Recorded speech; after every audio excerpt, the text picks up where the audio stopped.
coming any moment now. A big appreciation to the Ministry of Labor and Social Protection. One clap. Ministry of Education. Hey, nisaidieni. Do it as though you love me, okay? Or clap as though it will harm your ex. Are we together? That one is gonna work. ILO.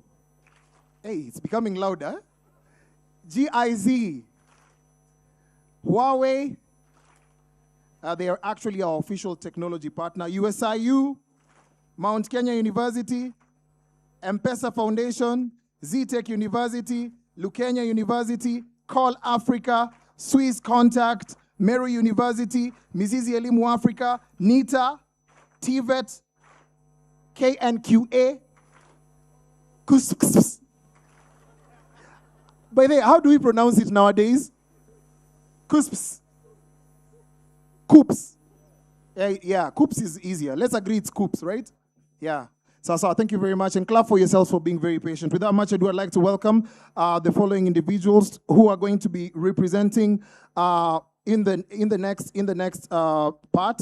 We have Sylvia Kadhoni and Lane Robinson, but of course, if you're part of the panel, kindly just come and join us. If you know you're already part of the panel, representatives from National Employment Authority, we also have Q Sourcing, if you're a representative from their State Department for Labor and Skills. We also have a representative from State Department of Diaspora Affairs, and of course, we have National Industrial Training Authority. If you're part of that panel, kindly just join us on stage. Tafadhali.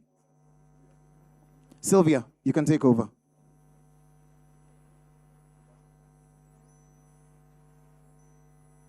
All right.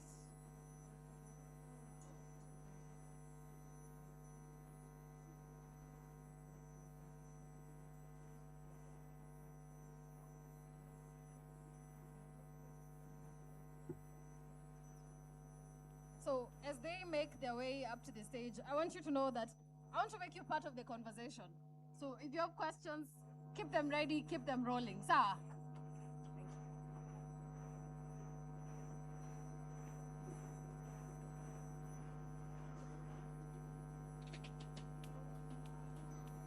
Turn on our microphones. All the microphones, kindly, and power them up completely, because I'm shouting into this one. Just make them louder, kindly. Thank you very much. Okay, so if you're supposed to be part of this conversation, kindly join us.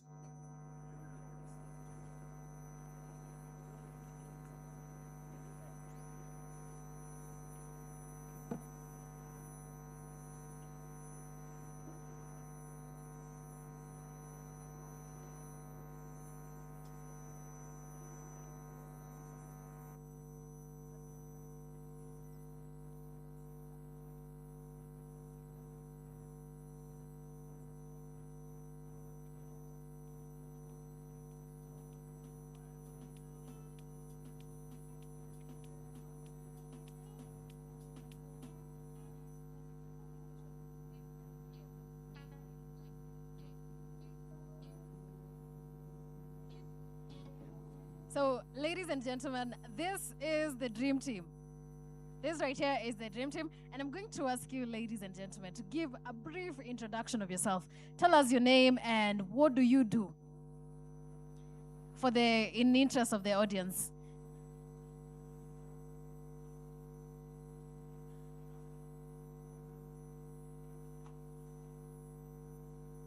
Good afternoon. I'm Jacob Gatimo from State Department.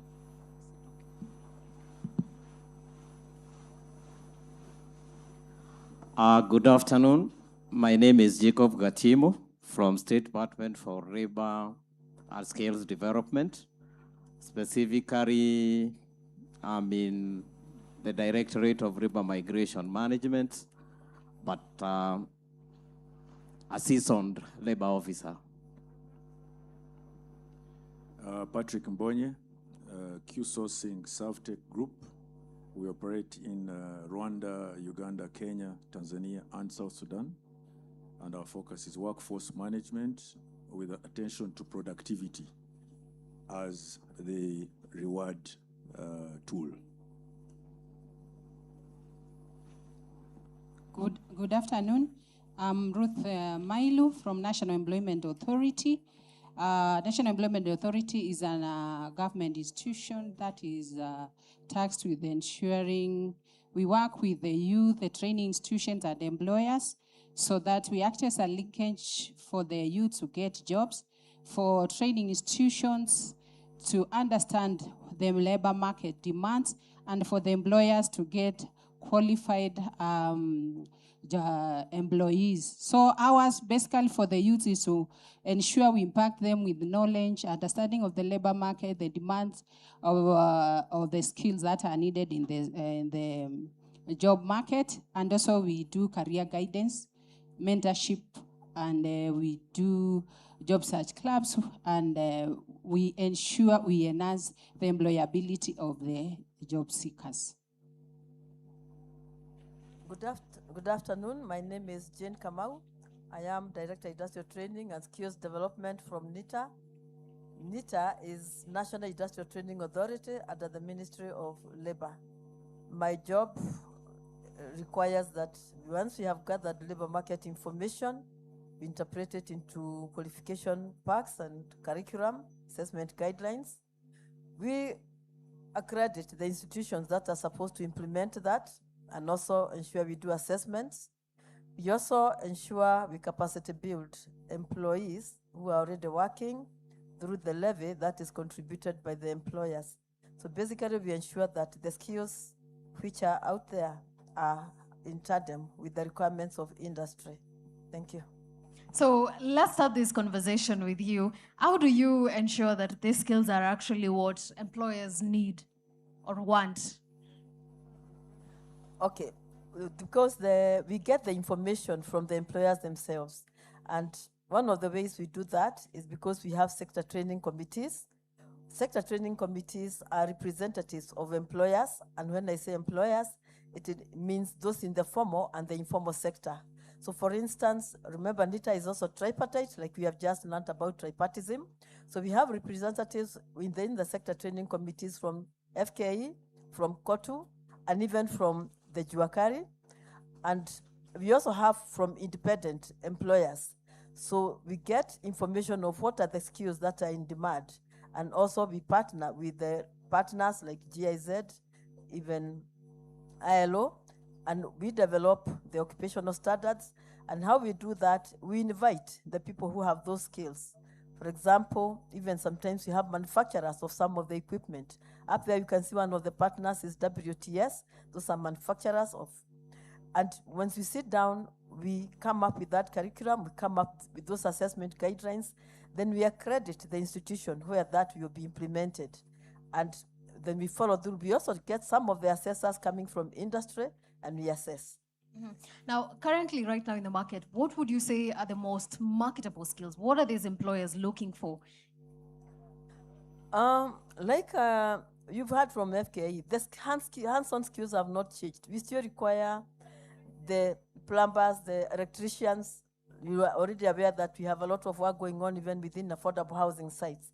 But currently, we also have the digital skills which are coming up. We have more and more people asking for digital skills. There is the health space. There is also the agriculture space. Yes. Now, Patrick, I want to shift this conversation to you. What are the most common skill gaps that you've identified in the youth? Thank you. First, I want to appreciate the Mr. Robinson for that speech or that talk, because it clearly articulated where we stand as an economy. Kenya, East Africa, Africa, this is really where the issues are. And I like to summarize it in one phrase, which is movement from unconscious incompetence to conscious competence. As you realized when Mr. Robinson was talking, we started from the afraid of putting up our hands to now being clear of being incompetent to now realizing what we need to learn to become competent. So the gaps that we notice in our youth, especially those, so there's two categories. There are those who have gone through the formal education and those who've gone through informal. They jumped the first stage, if we can refer to that slide. Those that jumped into the informal tend to be easier to relate with because they are clearer on the learning journey. And when you get your first job, the first job, you've got to take it like you're going to learn first. If you come with the assumption that you've got skills you don't have, you don't know how you're going to apply it. So you're an incompetent employee at that level. So when you're negotiating or selecting where you want to go and work, select where your ambitions are going to grow, where your life's dreams are going to be achieved. That way, you align with the employer, you're satisfied, the employer is satisfied. So one of the biggest gaps that we find is people saying, I want to do anything. If you say you want to do anything, every Kenyan out there who has no job will present the same thing. So they come to an interview without studying the job opportunity. What do I mean here?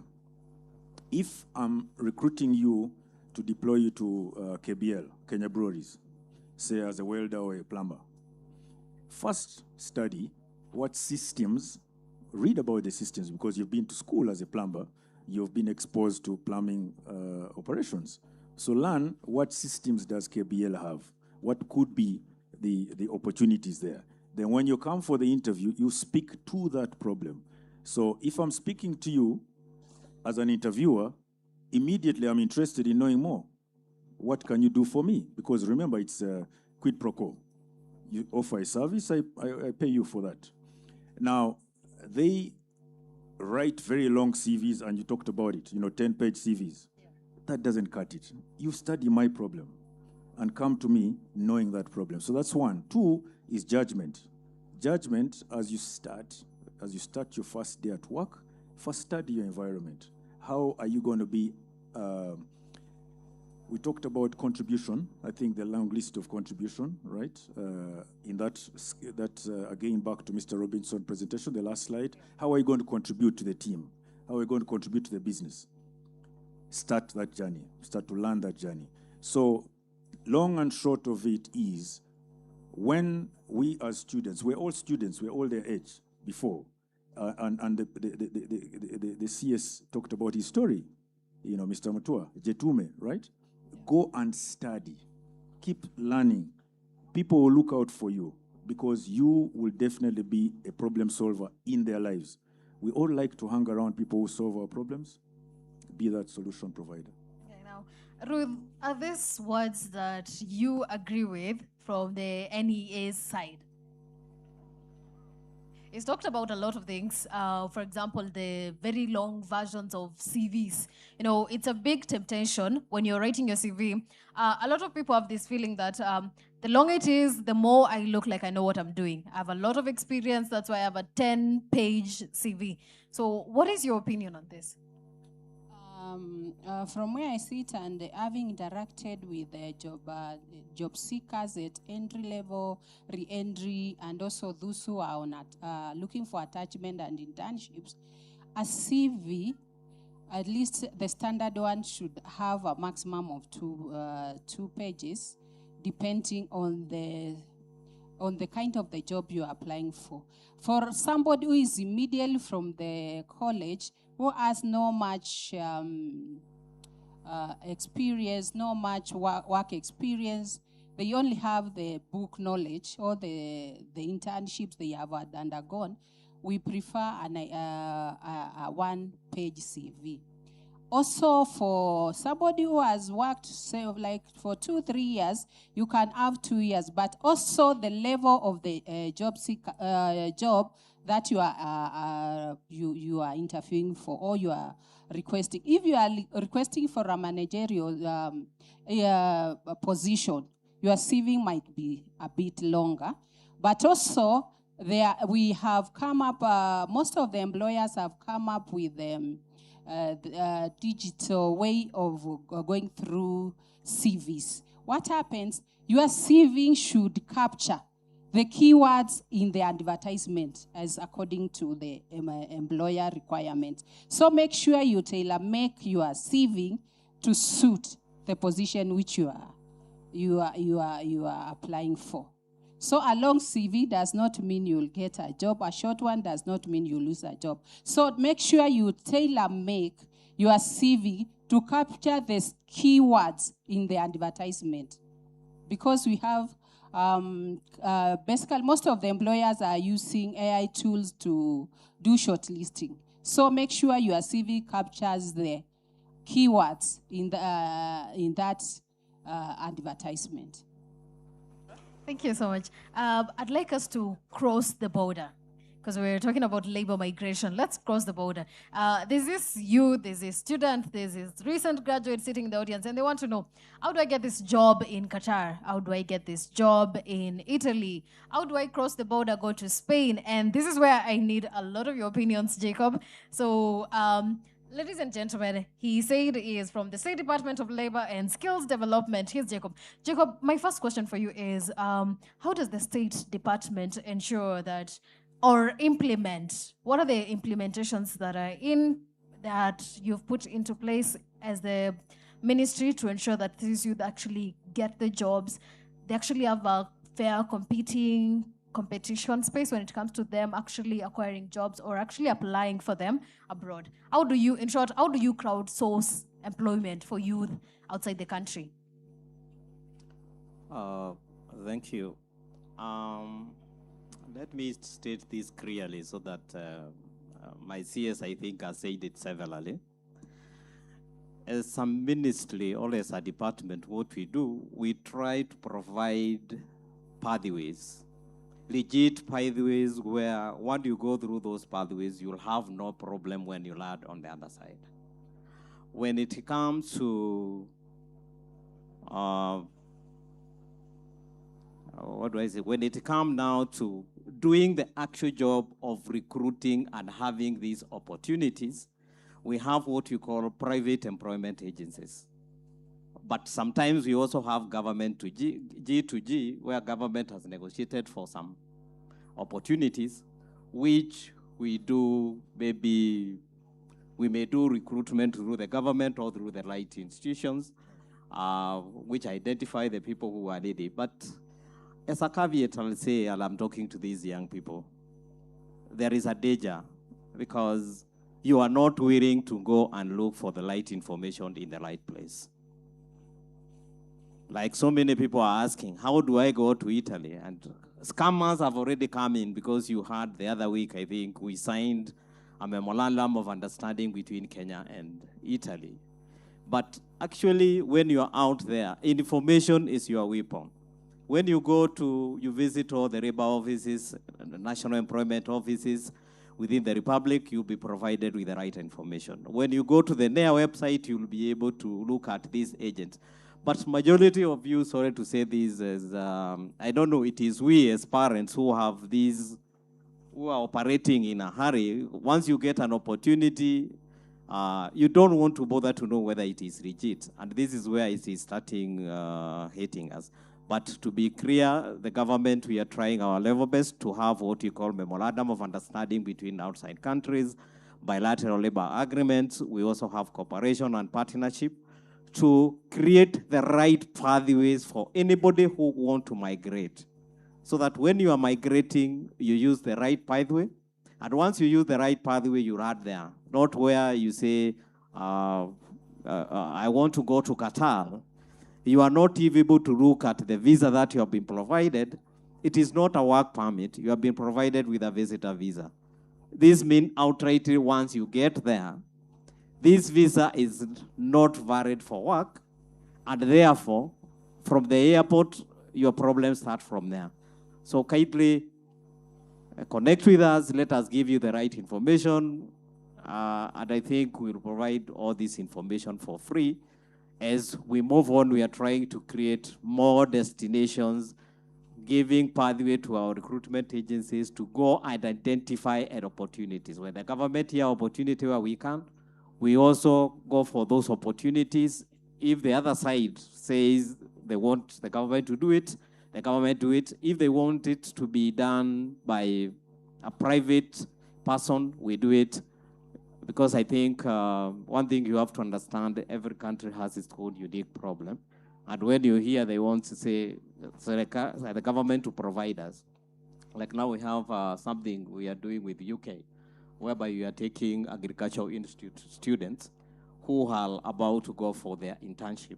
This is simply because it's, okay, you go and work and be paid, but only be there for 6 months. So we don't want to bring problems for those who have already finished. So the most important things, let them come to us, get the right information, do the right thing. And remember what Madam Jacqueline said. Did you agree with what she said? I'm talking to you. Did you agree? We have a problem with? We have a problem with? And the answer you give when you want to correct somebody, you are told, nope. Thank you so much. I hope you're taking notes because he's actually mentioned an opportunity that is opening up soon. So make sure you actually do put yourself out there and apply for it. Now, Rukia, when it comes to people actually going outside there to do jobs, the government is sending them to Qatar, it's sending them to Japan. So they need to be future ready for their skills. So what are the institutions in Kenya doing to make sure these people are actually employable? Okay, thank you. I'm not Rukia, I'm Jane.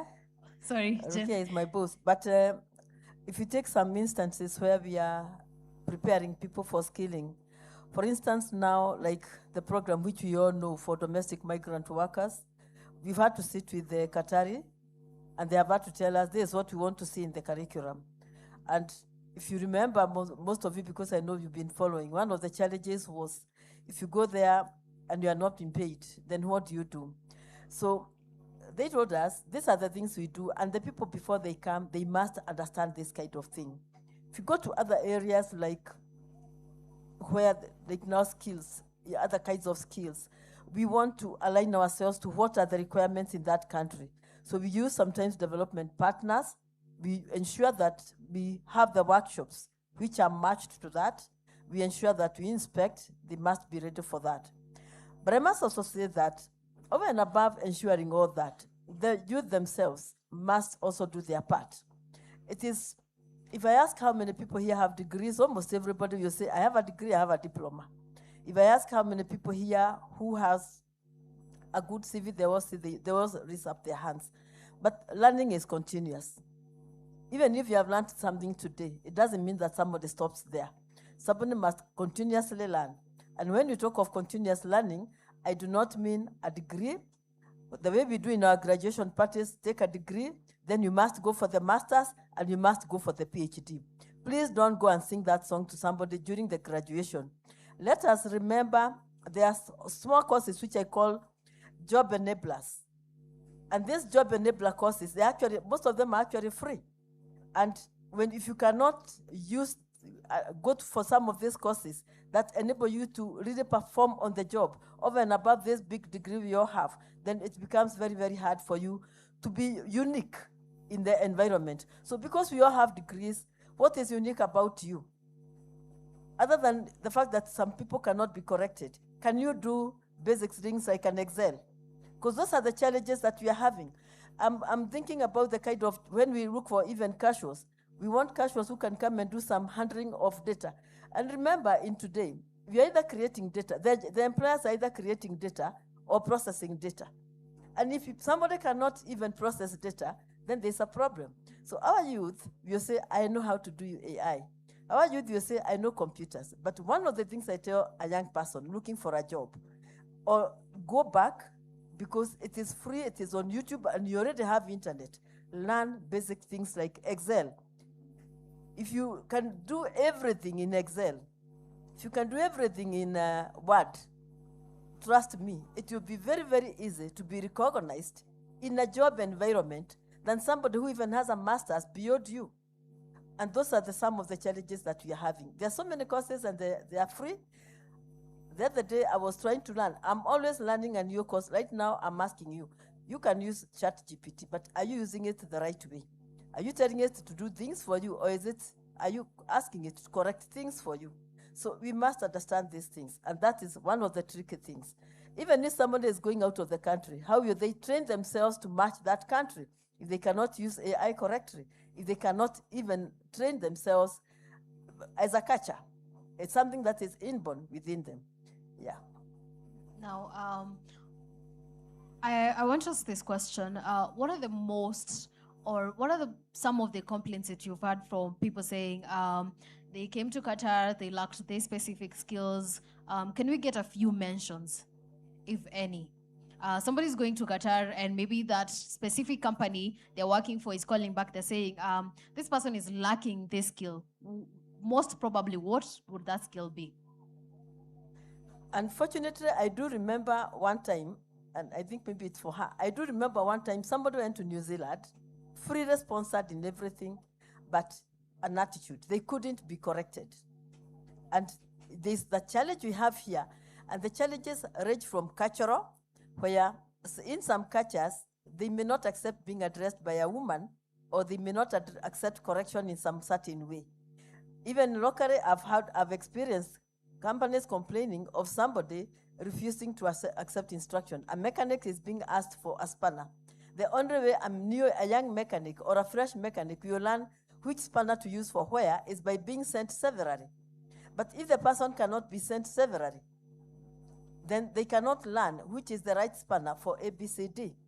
Then this person in New Zealand couldn't be corrected, and they were actually throwing a tantrum and being a bit aggressive.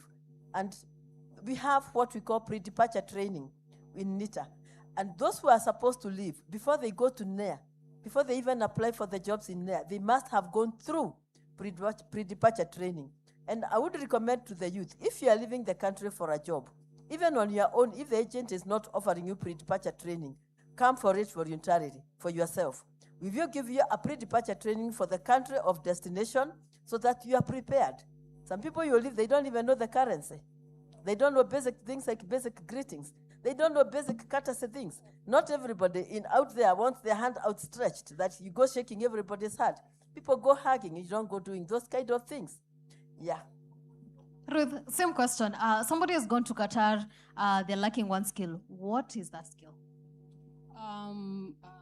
We get so much skills from our learning institutions, but there is what we call the social and human skills that we learn or we learn from either the environment we have grown, the surrounding that we are in. One of the skills most of our youth lack is adaptability and flexibility. How do we adapt to crises? How do we adapt to new situation, new environment?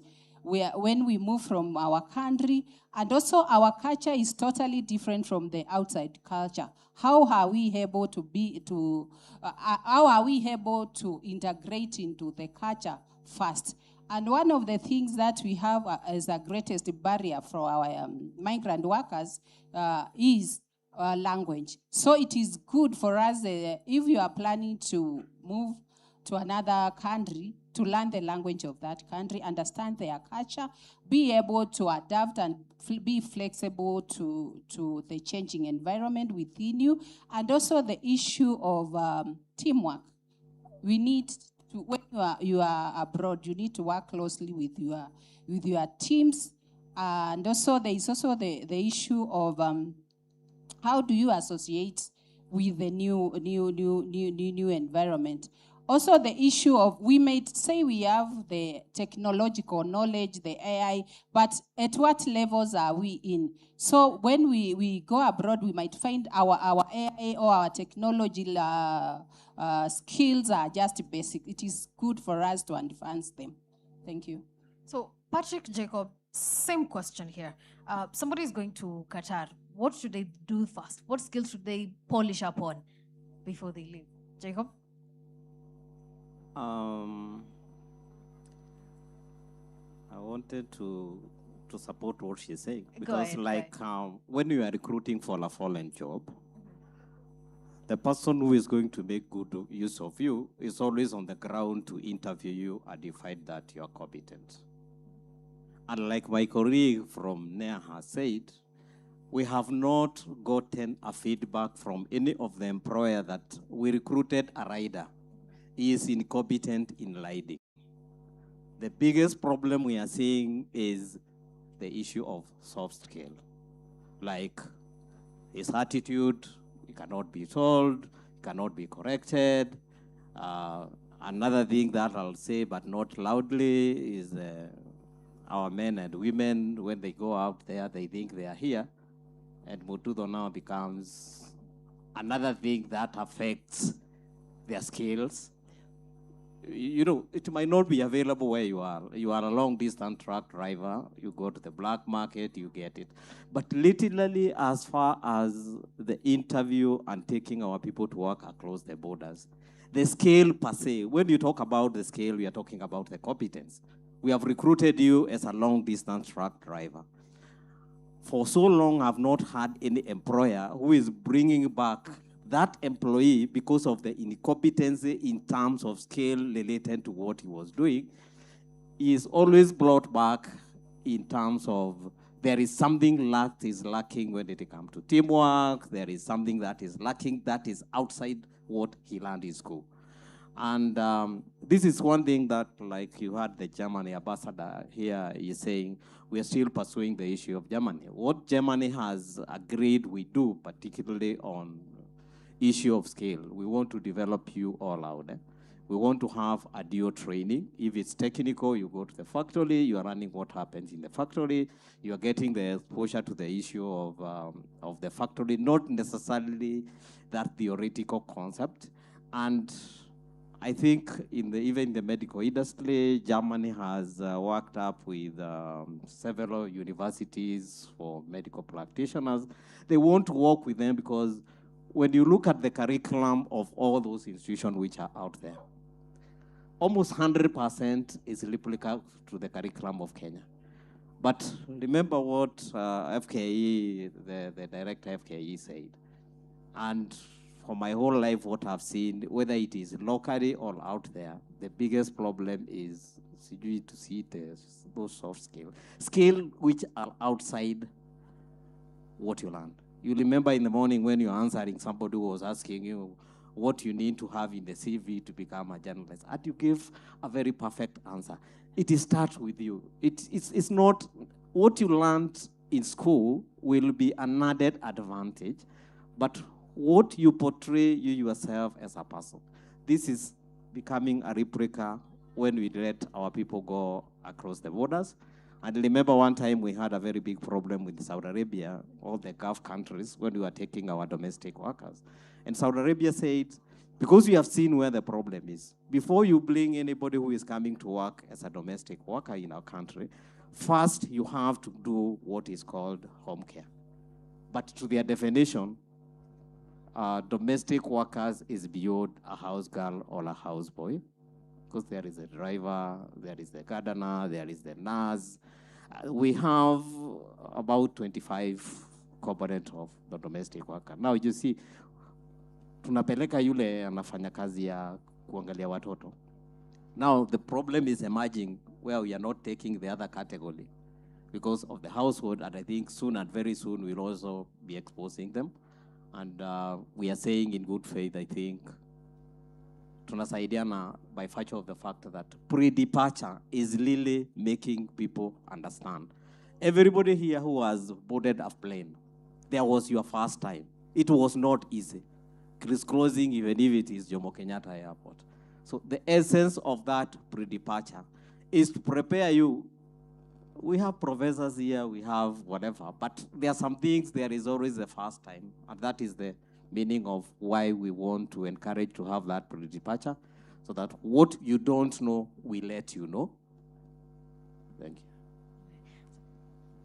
Thank you. Three things. One, I don't think these guys want to go to Qatar to be drivers as a first priority. I don't know. But if they do, hand skills, there's one critical gatekeeper answer that you have to give: certificate. What evidence do you have documentary evidence, do you have for your skill set? And is that certification recognized in their environment? So that's the first thing that has got to be answered. It saves the guys in Qatar, Italy, Germany, or wherever, the headache of having to test you, or even investing in bringing you all the way and then sending you back. And why do I insist on that? Because the certificate does not just test your hard skills, the technical skills, it also explores your soft skills. And soft skills is not very complicated. It's just applying those skills in the environment with other human beings and with other factors at play. How do you do it? The things about communication, I talked about writing emails. We have a behavior now of writing emails like we're sending a WhatsApp, with acronyms in there. No one understands what you're saying. No punctuation, all those simple things. Those are things that the youth have got to pay attention to, because when you go out there, you talked about New Zealand. A guy from New Zealand, if you're going to communicate to someone from New Zealand, Qatar, Italy, or Germany, there's got to be consistency in how you do what you do. So that's number one for the unskilled labor. For the skilled, it's really, really important that they start to embrace data. Data is raw information. Unprocessed information is data. When you go and Google about the economic trends in Machakos, who is giving you that information? If it's someone who collected the information in the interest of opening up a factory there, the information is going to be tailored towards that. If you are asking the question because you want to do some public health activity, will it be aligned? So be careful how you source the data, because that data then speaks to the information. Information is basically processed data guided by your assumptions, because you're aligning the data to the assumptions and then you make decisions. So some of the things that we do here in Kenya, before we leave, we've got to practice these things here. Not go and practice. No one is going to pay you. You're going to go and you're going to lose your job very quickly. But if you practice these things, these behaviors here, when you go there, you have a fresh mind. And lastly is starting from a point of I don't know in your thought process. What does it help you with? Because you start to explore, what is it about this job that I need to know, even if you may find that, yes, you already know. It's good to confirm that you know, but first start from the point of I don't know. And this means that you ask questions. There was a point about thinking being very, very patronizing to whoever is employing you, and you don't want to listen. That's an attitude of I know. Anyone leaving this country, going out there with an attitude, I want to know more, and I will apply myself, those two combinations will get you very far. Thank you. Now, thank you so much, Patrick. I'd love to come to you. Let's find out. Do you have any questions for the panelists before we actually continue? I want to find out. Do you have any questions from the conversation? Yes, there's a question here. Do we have a mic? There's a lovely gentleman up here. Please tell us your name and go ahead with your question. Thank you so much. My name is William Tippis. I come from Narok County, and I have some questions to Mr. Jacob, Madam Ruth Mailu, and maybe Madam Jane. My first question is, Mr. Jacob has talked about the labor migration that is taking our Kenyan people to overseas countries. As a young economist of this country, I really believe that my skills should contribute to the development of my country, not another country. But in any way, my question is, how do you tackle the issue of taking Kenyan to another country and then that country becomes xenophobic? A good example is South Africa, where we saw Kenyans being chased away from another country because we were taking their jobs. My second question is to Madam Ruth Mailu, that is the representative of the National Employment Authority, about a CV and the work experience. Being a young graduate from one of the Kenyan universities, I applied for a job, but I failed on a technicality of lack of experience. Maybe the job that I need 3 years of experience, and maybe I only have 1 year of experience. So how do you bridge the gap between experience and finding jobs? Number two, my third question to Madam Jane is about the recognition of prior learning, especially maybe if you don't have the fees to go to university, but you have a dream or you have a talent in being a welder. How can that welder be, as said by my friend, the formal, the informal, and then informal? How do we bring them? How do we, make sure that we include them in the system, that a person who is a good welder can work in a government institution without really having a degree or a certification? So that was my question. Number 3 is about, I'm forgetting, but to Mr. Patrick.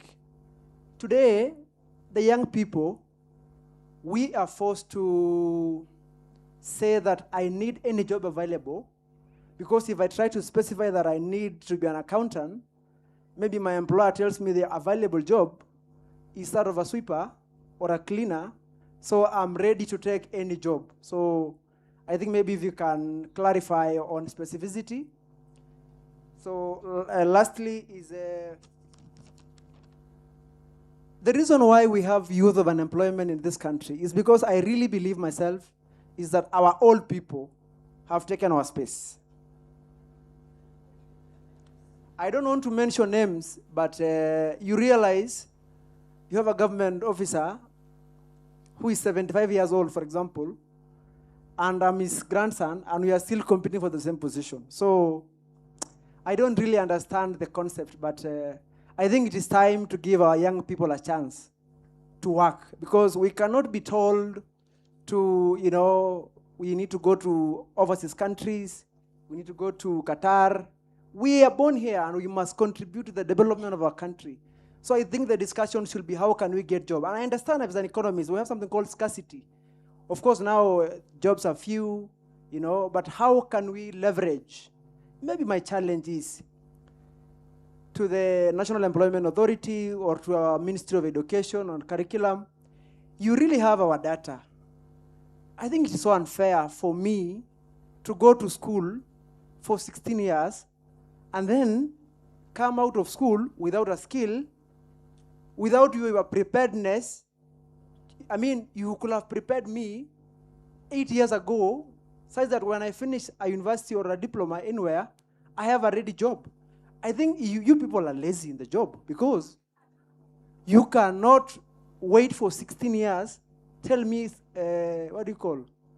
tarmac for another 10 years, and then maybe I end up finding a job. In this country, we have a lot of beef between graduates and successful dropouts, where you realize maybe your friend dropped out of school in class 5, he's now employing you, he's earning a lot of money than you, you are a master degree holder. So I think we really need to talk about those issues plainly to our Kenyan people. Thank you so much. All right, awesome. I'm feeling we answer the questions as we go. Are we in agreement? We answer them as we go. No. Yes? Oh, we get the questions first. Okay. All right. Any other questions? Okay, one last question. We're running out of time. Maybe let's take it from a lady. Let's do a bit of gender balancing here.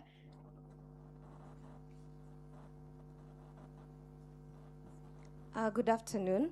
My name is Claire Joanne. I am an entrepreneur, so I find this conversation to be very interesting. I want to echo what he has said, because the dilemma that my generation has had is that we were prepared for a certain reality, and then we came out and found qua ground things were completely different. So I will start with Mr. Patrick from Q Sourcing. Maybe you can expound on some of the roles you source for. Just give us a breakdown of the roles. Maybe after that, I'll do a follow-up question. But the other question is to the government representative. My generation, as I've said, we are struggling with that dilemma. What are you doing to prepare the Gen Alphas in terms of the curriculum development? Because we've talked of AI, we've talked of digital skills. Are we intentionally incorporating this into the curriculum so that when it's their turn, they don't have to deal with what we've had to deal with? So what are you doing intentionally about that? Those are my two questions, and thank you so much. Thank you so much. In the interest of time, I think we start answering. And Jacob, maybe you can start with mine because the gentleman over there did inspire me. What is the ratio of what is the ratio of young people to a bit older people in the Ministry of Labor? What is the ratio? He did say that we are in the age where the young people are competing for opportunities with the older generation. So maybe to his worries, what is the ratio? Thank you. I think I'll deliberately skip that. And the reason, can you reason to me why I'm skipping that? The reason why I'm skipping that, there are so many underlying. You're talking about the government? Not the entire government, specifically your department. Specifically in my department, I think we are 11 in number, and 3 are above 50, the rest are below 45. But the reason why I was not willing, we have no control with how the government recruit, but all those you know is that the recruitment from 1992 upward, there has been, and that lady has said something very important. Things have changed. We need to accommodate those things because they are beyond our control. I'm not refusing to say, but what I'm seeing and what I've heard here, and I think Robinson also said it, is that you also need to wake up and change to the reality. There is a department which recruited around, I don't know whether there were 26 young persons. And I think they just remained about 10. Because you're telling me to wake up in the morning. I'm not used to that, that routine of just being seen in the office. I want something to be doing. I'm saying the truth. The other thing is you ask your question because of time, and I wanted to say, when the government decides we are migrating Kenyans to a given country, we must have an arrangement. Either it is a memorandum of understanding or bilateral labor agreement, such that in case of the eventuality, like you see what happened, whatever the place you mentioned, we are able to be accountable. If that does not happen, for example, you had the case of Myanmar, whereby we had Kenyans, we have no relationship, they were not going to Myanmar, they were going to another place, but at the same time, the government really assisted them. And that's why we are saying, come to us, get information on the right pathway before you migrate. Don't be enticed. This is good, this is good. You can see me behind the tent. I think we can have a further conversation on that. And I believe when I say I'm not going to talk about the number, is in the Ministry of Labor, we are not the people who hire within the civil service, but we see ourselves. But currently, the ratio of 55 and above and 50 and below, the 50 and below is higher than 55 and above. I think let me start with that question. Yeah, go ahead. The average age in the Q sourcing group is 27, and I am approaching 53. So I'm already ushering myself out. Now, that question, I would like to answer it and shed some light on specificity. I think the gentleman asked there that you're asking me for experience when I just come out of school, and you recruit based on experience. You want to be an accountant, and I would like to pick up that example especially. Back in the day, I think for us, our age group, there were lots of programs for internships and apprenticeships. Lots of programs. Government and management trainee programs for the big entities. These days, that is not so much the case. So, that particular aspect cannot be eliminated. So now it's you guys to make sure you sacrifice an additional 2 years or so to be volunteers. Volunteers to play a role in an organization, on any organization, for that role you want to grow. So that when you're presenting yourselves when you're applying for a job, you make reference to your voluntary work. As an accountant, I cannot hire a fresh graduate as an accountant. You start as a bookkeeper. And that's something that we always clash with people who come asking us, I studied accounting, so I want to start as an accountant. No, that doesn't exist. You first start with the basics. And the basics, for those who are accountants, you understand what I'm saying. Because you have to do the double entries and all that. So you have to learn that. And I want to encourage you to go back to data. I started as a research assistant, and I think that's the best way you can start in your career, any career, even journalism, I would say, right? The second is business community. It was not posed to me, but business community. How come some, the informal guys are employing the formal? Now, I think it's the pathway of learning. These guys, it's not that they're not educated. They're educated, but they didn't go through school, formal education. It's informal. So when they're employing you because they saw a problem, they went out to solve it, they committed their resources, time is a resource, they invested their savings, and they owned those businesses. So when you come out and you're asking the business owner for the degree he holds, I think that's the wrong question. It's, do you have a job for me? And he will have a job for you, or she will have a job for you, because she learned. And let's not downplay that. These guys who we say are not educated, they are educated.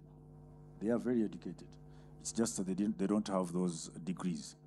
The last bit is on the jobs that we have at Q Sourcing. We've got so many opportunities from executive level, C-suite level, that's corporate level, to middle level management, all the way through to unskilled. Okay, we classify them as, I think we should say semi-skilled, the Juakali. But everyone who comes into employment with us has got to go through an assessment, pre-employment assessment. So we certify you before we deploy you. So the opportunities are there. It's how you present yourself. When you're pitching for a job, please pitch after studying what opportunity you want. If you don't know the opportunity, do not make that move, because you will fail, because you don't know what you want. How do I, who is the interviewer, tell you what you want? You've got to know what you want. And it's okay to start from the bottom. Ask for something that you're very confident about. Please don't try to be like us who are this side. We've been several years in employment. Start from the bottom. Thank you. Wonderful. Ruth, we're coming down to you. We're following the chain. I want you to answer the questions that have been directed to you. But of course, start by telling us what is the range in your department of young people to the a bit older generation? To answer the ratio in National Employment Authority, we recruited new staff in 2024, and I can tell you they are millennials, they are Gen Zs. They are like 90%. In fact, the old staffs are those who who moved from the ministry to NEA. So in NEA, we are recognizing the youth.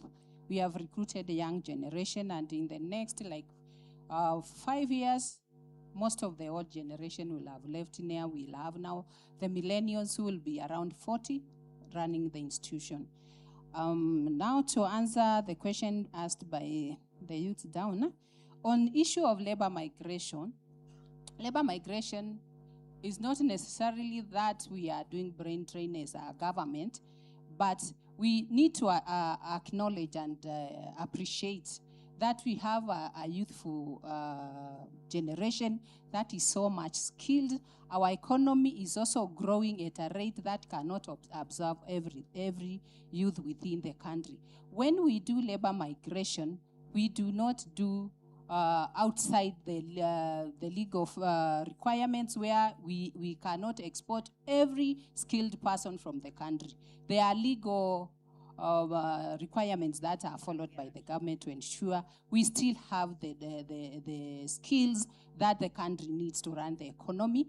And also, we as in part of government, when we are doing labor migration, we have also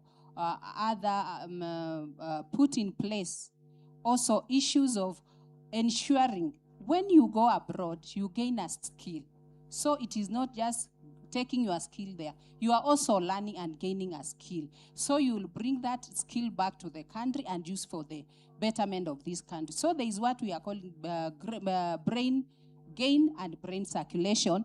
And at National Employment, we have Return and Reintegration Department that is usually working together with the migrant workers who have come back with knowledge, with skills that can be used for the good of this economy. So let us not see as labor migration as we are taking our skills youth outside the country. They are also bringing benefits to a great benefit for the growth of our economy. And also, when we look at the remittances that they are bringing to the country, they are also doing great for us. On issues of CV and experience, I have to say this. As National Employment, we are across the country in 32 countries. Our services are free. Our employment officers are able to tailor-make your CV when you get an interview to the requirements that are needed by the job advertisement.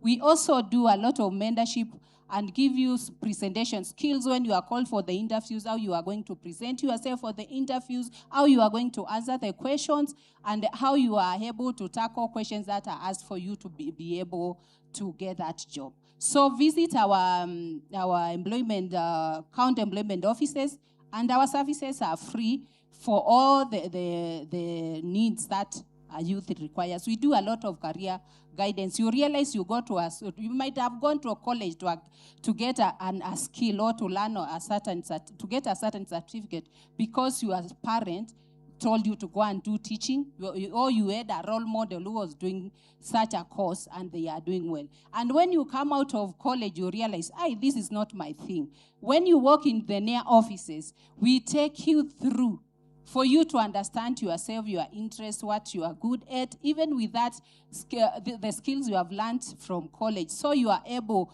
to go into a career path that you are comfortable, you have passion for. And also, the issue of experience in a CV. For an entry person, even the job advertisement from employers, they will not tell you, we need a fresh graduate with this experience. But for you to have an experience in your CV, what the employers count are the attachments that you have gone into, the internships that you have been able to attend to, the voluntary work that you have done counts as part of experience. So if you have done some voluntary work, you need to include it in your CV. If you have all the requirements, it's only the experience that you do not have, the internship that you have gone through, and for the attachments that you have gone through. The issue of we are also there are several active labor programs that we are undertaking, especially in NEA, to ensure that within the government, to ensure the youths get employed. In the we have job search clubs that we work together with the youth who want to get jobs. We set them in groups. We call it band system. We are able to fast track them, get jobs faster. So what I can encourage you youths, if you are looking for a job, number one, you go to our portal, NEA IMS. Let me give you the where you go. You go to www.neaims.go.gk. Then you register as a job seeker. And you walk to any employment, county employment office near you. They will guide you and they will pair you into, and they will assist you get a job within the shortest time possible. We also have those who are from far flagged areas. We, as in employment in NEA, we usually promote employment or promote inclusivity in the marginalized and minority groups. We take care of them. We have a program called Rural Employment Services, which is in Turkana County and Garissa County, where we also assist and walk through with the youth to get jobs, to get training, even to either take the career path of getting a white-collar job, going to the employment, to the entrepreneurship way. Thank you so much, Ruth. Pardon me for the interruption. We're running out of time here. So let's trickle down to Jen. Jen, number one, you know the drill about the question about the youth. What is the range in your department? And please do be brief with your answers. Thank you. Okay, thank you. We have very few in the department, and maybe about 5 people are above the age of 50, 55. Then we have more than 10 who are within that, and maybe around 20 who are much younger in their 30s and below. So I would want to also give a caveat that the retirement age for government is 60 years old. So nobody above the 60 is ever recruited unless in other special assignments. And it's also good to note that about the government, the formal jobs are about 15%. So 85% are informal. So if you are looking for a job in the formal sector, it becomes a tall order. But the good news, if I tie that to recognition of prior learning, is that NITA recognizes any skill that brings money on the table. We are all looking for money. So if you are braiding hair, then you can be taken through recognition of prior learning. It has only 3 processes where we do sensitization and screening. Then once we think that you possess skills in the area that you have indicated, there is the portfolio of evidence. We verify that, and then we send you for assessment. And it's also good to know that those who have skills, let's say from the informal sector, NITA for the longest time has always, since 1925, we've always assessed through the government trade test. You just walk in and you book the exam that you think where the skills you think you possess, and then we assess you. So recognition of prior learning changes in the fact that if you are supposed to be assessed at government trade test 3 ordinarily, and you go through recognition of prior learning, you can be taken over. Unarushwa juu to a higher level, let's say to grade 1, or even grade 2. So you don't have to start from 2, 3, 1 masterclass persons, you can be taken up. So that person who is a very seasoned masterclass person, then they can really benefit through recognition of prior learning. One of the things, somebody talked about jobs where people are not prepared. If you remember the previous speaker, Madam Jacqueline, she indicated about retraining of people who are already employed. And that is where we ensure that through the levy contributed by the employer, then those who are already employed are retrained. Then it's also good to note, when you are graduating, almost every university says, we give you the power to go and read. What does that mean? Is that what we are told? Power to go and read. It means that they have not even trained you enough. They have just given you the power to go and read. So my friends, masomo ni lazima. I'm more than 55. I'm still reading. Right now I'm learning 2 things in AI and another one in something else. So reading is a must. And one of the things I would encourage somebody, and this is what we see from NITA. somebody has graduated and they have been like 5 years with a degree or 3 years. They just come to NITA, they learn hands-on skills. Immediately, they're able to get a job or self-employ themselves. So let us not limit ourselves into, like, I've left campus, I'm jumping into a job. The answer is not necessarily yes. Let us understand that we must continuously learn, and let us also unlearn. If somebody learned about carburetors years back, as we learned about EFI, today we are learning about the electric vehicle. Those of us who welded, because I used to weld using gas arc, today we are first of all learning using virtual reality. We are no longer doing the normal things. So even us who are working, we are learning. So learning is a must. It's a path of life. I want to close it at that. Thank you.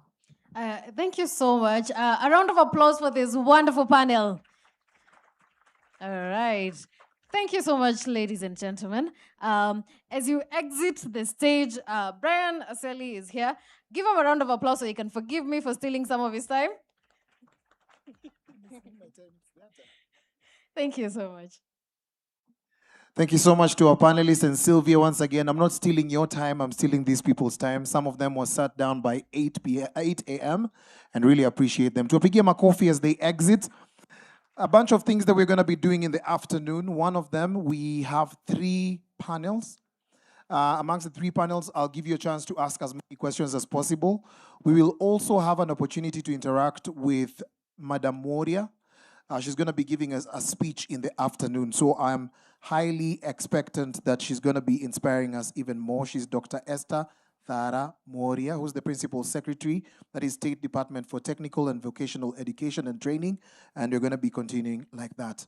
How about 30 minutes of lunch? Thank you so much for your time. We'll convene in about 30 minutes. Thank you so much. DJ.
So again, this is not simply a jobs crisis, it's a skills alignment challenge.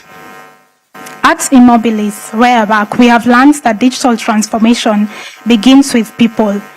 We support the government of Kenya to implement the Nigeria Digital Program. We implement the supply side of the program with strategic partnership and support from Mascard Foundation. We equip young women, young men, persons with disabilities, and refugees with demand-driven and market-relevant digital skills to prepare them for the future of work. In addition, through partnerships with AWS, Huawei, Google, Microsoft, IBM, Cisco, and other global technology leaders, we are equipping young people with practical skills in AI, cloud computing, cybersecurity, software engineering, mobile development, and digital entrepreneurship. So we want to focus not just on skilling, but to connect young people to meaningful work. So today's discussion and also going forward, 5 priorities should guide us. Number 1, industry must shape curricula so that graduates possess the skills employers actually need. Secondly, we must measure success by employment, entrepreneurship, and income, not just certificates. Thirdly, digital opportunities must reach women, persons with disabilities, and underserved communities. Fourth, lifelong learning can become our competitive advantage because technology evolves faster than qualifications. And finally, to the actors, to stakeholders, governments, academia, industry, and development partners, we must work together. We must strengthen partnerships that create seamless pathways from learning to earning. Africa does not lack talent. We lack enough bridges connecting talent to opportunity. So if we build those bridges together, Africa and Kenya will not simply participate in the digital economy, we will lead it, innovate with it, and export world-class talent to the global marketplace. So this future is not something we are waiting for, it's something we can build together. And that's why we are all here for this summit, for this event, and we hope that it will be useful and meaningful to you. Thank you so much. Thank you for listening to me. Back to you, Joseph. Thank you so much.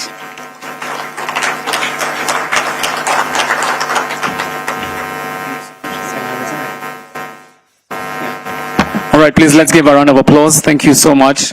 Please ensure, as all these people are giving their addresses, nimewapea challenge. Unajua before you guys get, Sogoti was not here. So Sogoti is my boss from Nation, and he's a very cool boss. But again, he's a good leader because anakuuliza Jose, unaonaje? Are we doing the right thing?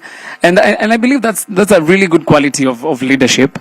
And so I was challenging our young people here when we invite, and when you take your time to go for these meetings and invite all these industry players, our young people hawakuongea na wase before waende. Walikuwa tu hakuna mtu alipresent CV. So go to imagine. So you need challenge nimewapatia. And so Goti is here, he can attest. He has grown through the ranks out of knocking on those doors, talking to these people. And that's why he's here with us, by the way. Akona shughuli mob sana, but he's here with us as young people. So tupigie James Goti makofi tafadhali. Thank you so much for these opportunities and for ensuring our say what wanna come for us. So right about now, we'll go straight into our second panel of the day. And our theme particularly is digital skills for tech-driven jobs. And this particular panel, I'll be assisted by my very able partner, that is Lilian Njeri. Karibu sana Njeri. He is Lilian Tafadhali.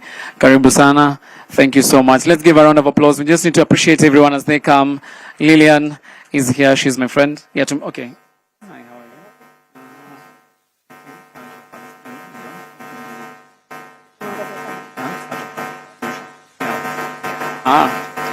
Okay, our PS is here to mpigie makofi. Thank you, Madam PS. Karibu sana, sana, sana for arriving here on time.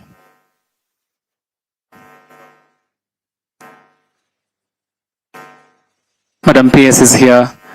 Asante. It's not the first time we're interacting with her. She was part of the Kenya Private Schools Expo that we did. So she's very passionate about education and also very much passionate about higher learning institutions and more specifically TVETs. So if you come from any TVET around, I've seen someone from Railways training here, wako hapa hivi represented. Anyone else from a TVET? We've got a couple of TVETs represented as well. Kuna mtu alikuwa ametoka Technical University of Mombasa as well, but it's not university, it's not a TVET per se. So this is a perfect opportunity for us to be here, and right into it, I'll invite you, Madam PS Tara. Karibu sana, uongeleshe vijana wako.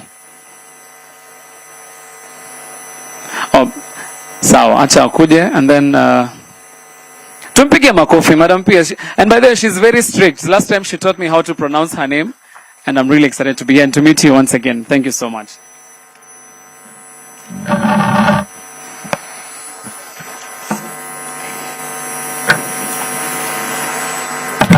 Thank you so much. And yes, I am very happy to be here this afternoon.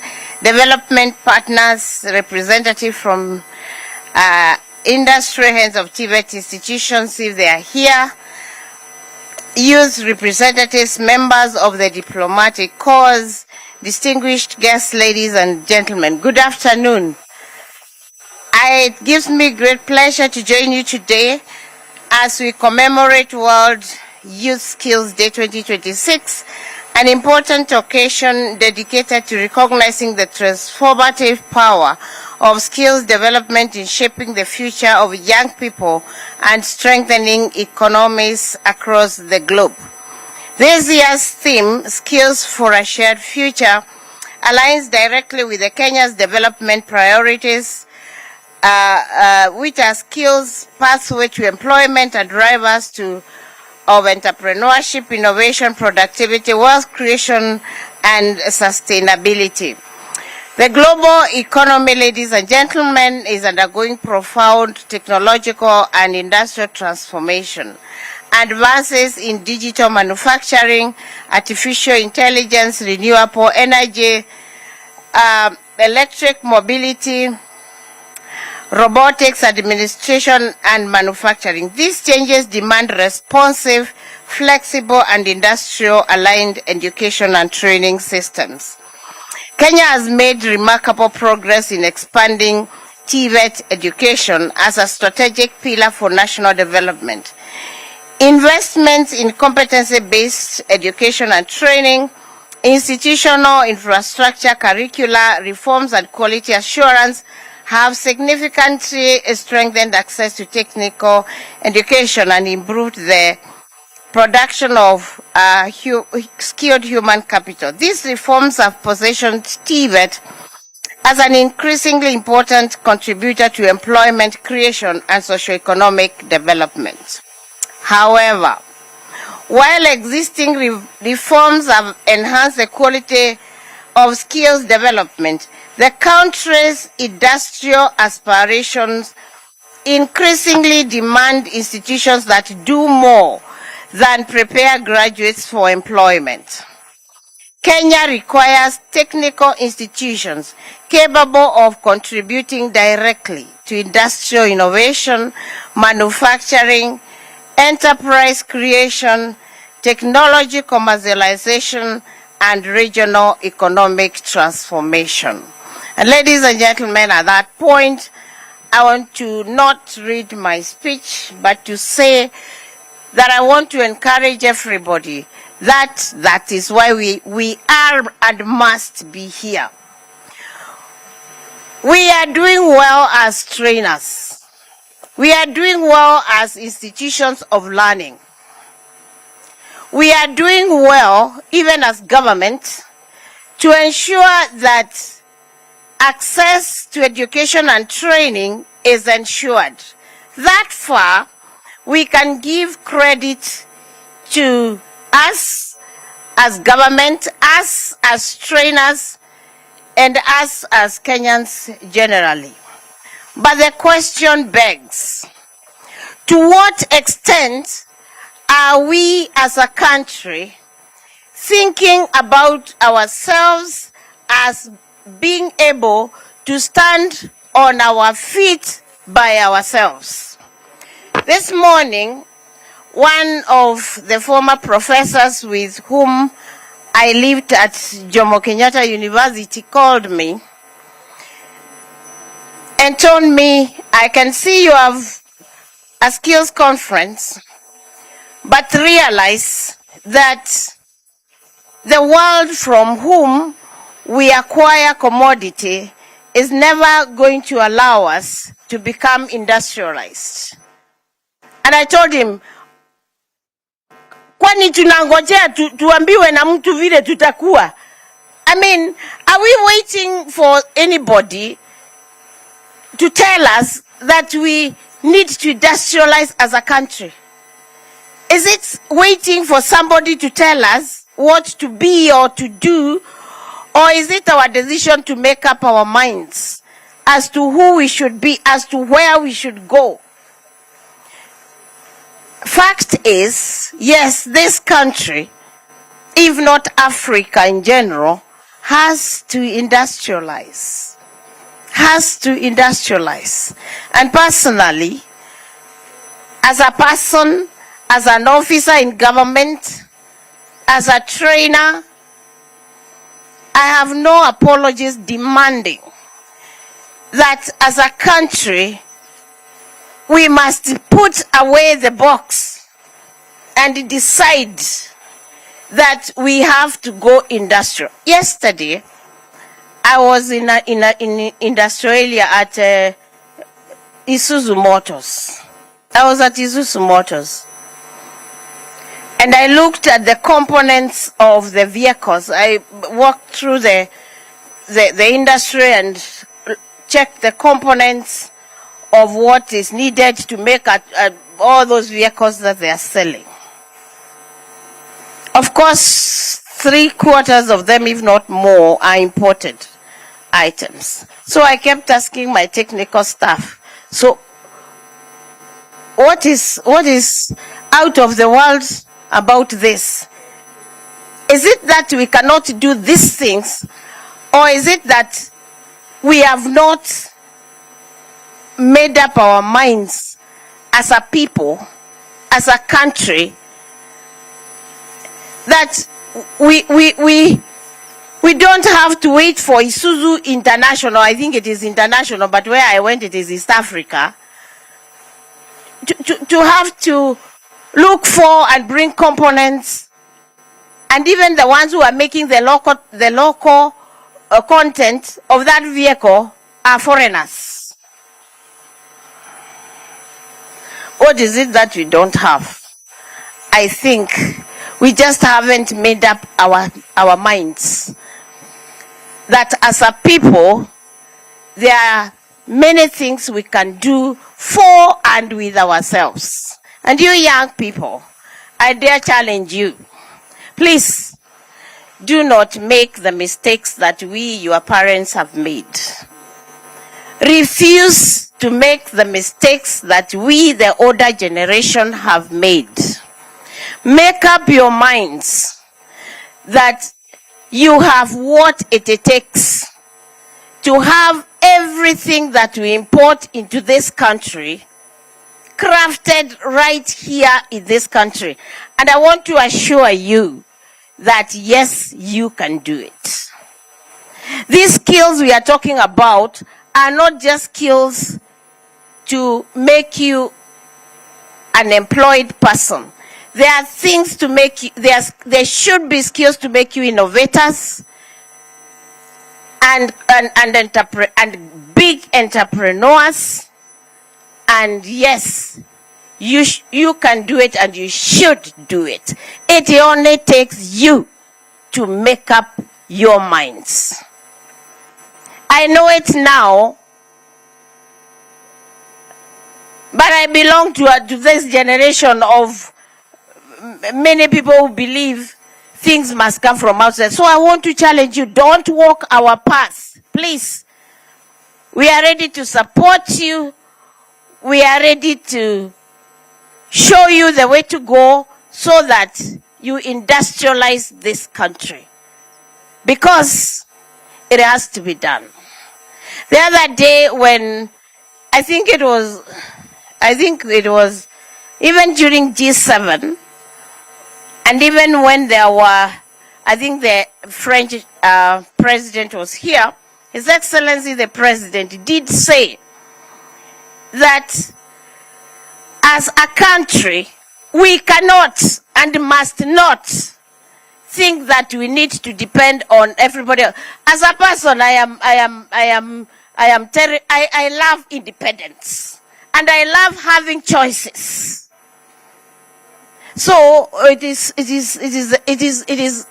the right time that we decide to put on those shoes of confidence and get things done for this country. And I think I have finished. Wacha nimalize speech. But everything else I'm going to say is about that. Sawa sawa. The objective is clear. Every trainee should leave at an institution, whether TVET or university or whatever, with demonstrable industry-ready competencies, the right professional attitudes, and the entrepreneurial capabilities, capable of either securing a decent job or establishing a viable enterprise. The future competitiveness of Kenya's education system should increasingly depend not on the quality of graduate it produces, but also on the value it creates for industry, communities, and the national economy. Over the last 4 years, TVET has repositioned from an alternative education pathway to a central pillar of Kenya's economic transformation. Under the leadership of His Excellency President Dr. William Ruto, the sector has become a key enabler of the bottom-up economic transformation agenda by supplying skills for manufacturing, affordable houses, agriculture, digital economy, and the blue economy. And the enrollment has continued to grow. Therefore, ladies and gentlemen, as Kenya advances its industrial transformation and agenda, the next phase of TVET reforms will focus on building a truly industrial-driven development ecosystem. Our priority will seek to ensure that technical training is fully aligned to the needs of modern industry, emerging technologies, and the future of work. This transformation will ensure that every TVET graduate acquires not only technical competence, but also the creativity, entrepreneurial mindset, digital capacity, and adaptability required to thrive. As we commemorate the World Skills Day 2026, we reaffirm that the future of skills development depends on stronger partnership among government, industry, development partners, training institutions, communities, and you young people. Together, we must build an inclusive, responsive, and industry-driven skills ecosystem that equip every youth with competencies required to drive Kenya industrialization agenda, create decent jobs, and compete effectively in the global economy. Thank you very much, ladies and gentlemen, and may God bless you.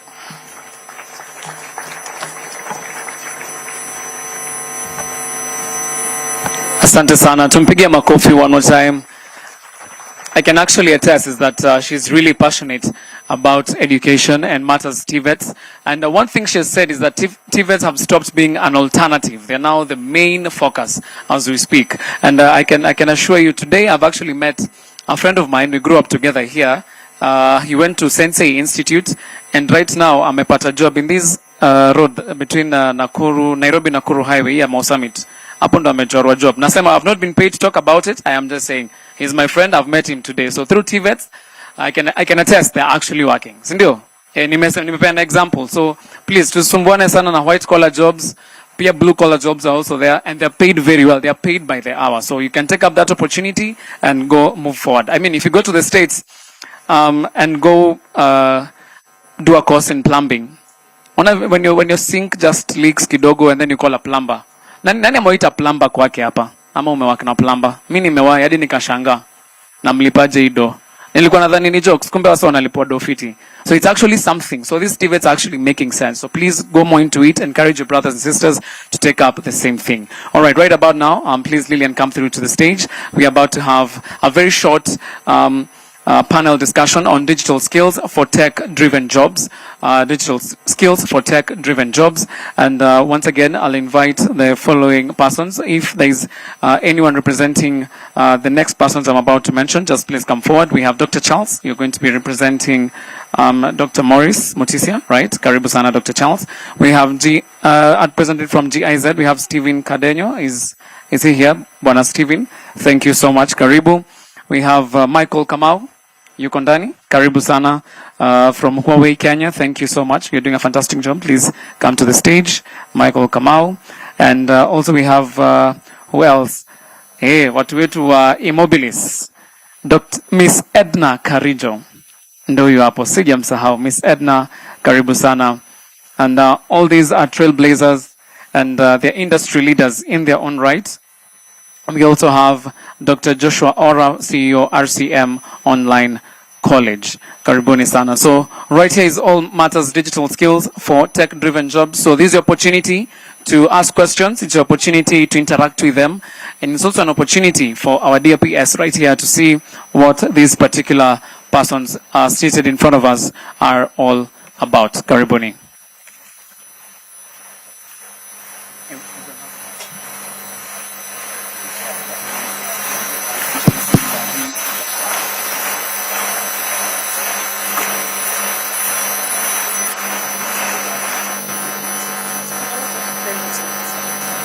Good afternoon, everybody. I hope you can hear me. The mic is working. So my name is Lilian Jerry Munene. I'm going to be your moderator this afternoon.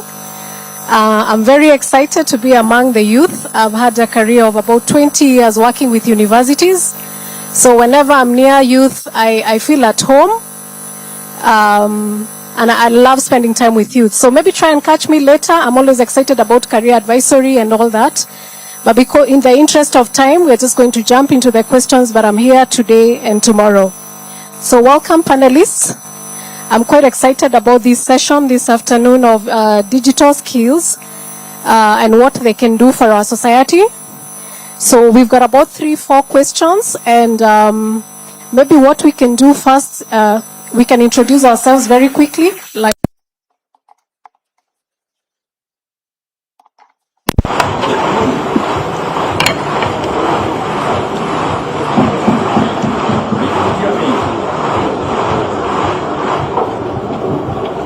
Good afternoon. My name is Dr. Joshua Aura, CEO of RCM College.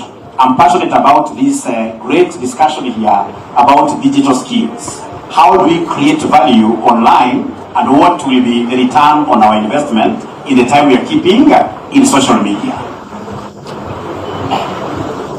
Good afternoon once again. I'm Edna Karijo. I'm an Associate Director at Immobilis Technology Training Institute. I'm very passionate about young people, digital skills, and preparing young people for the future of work. Looking forward to a fruitful discussion. Thank you. Good afternoon, everyone. I know we just had lunch, so we may be a bit sleepy, but my name is Michael Kamau. I work at Huawei, Kenya.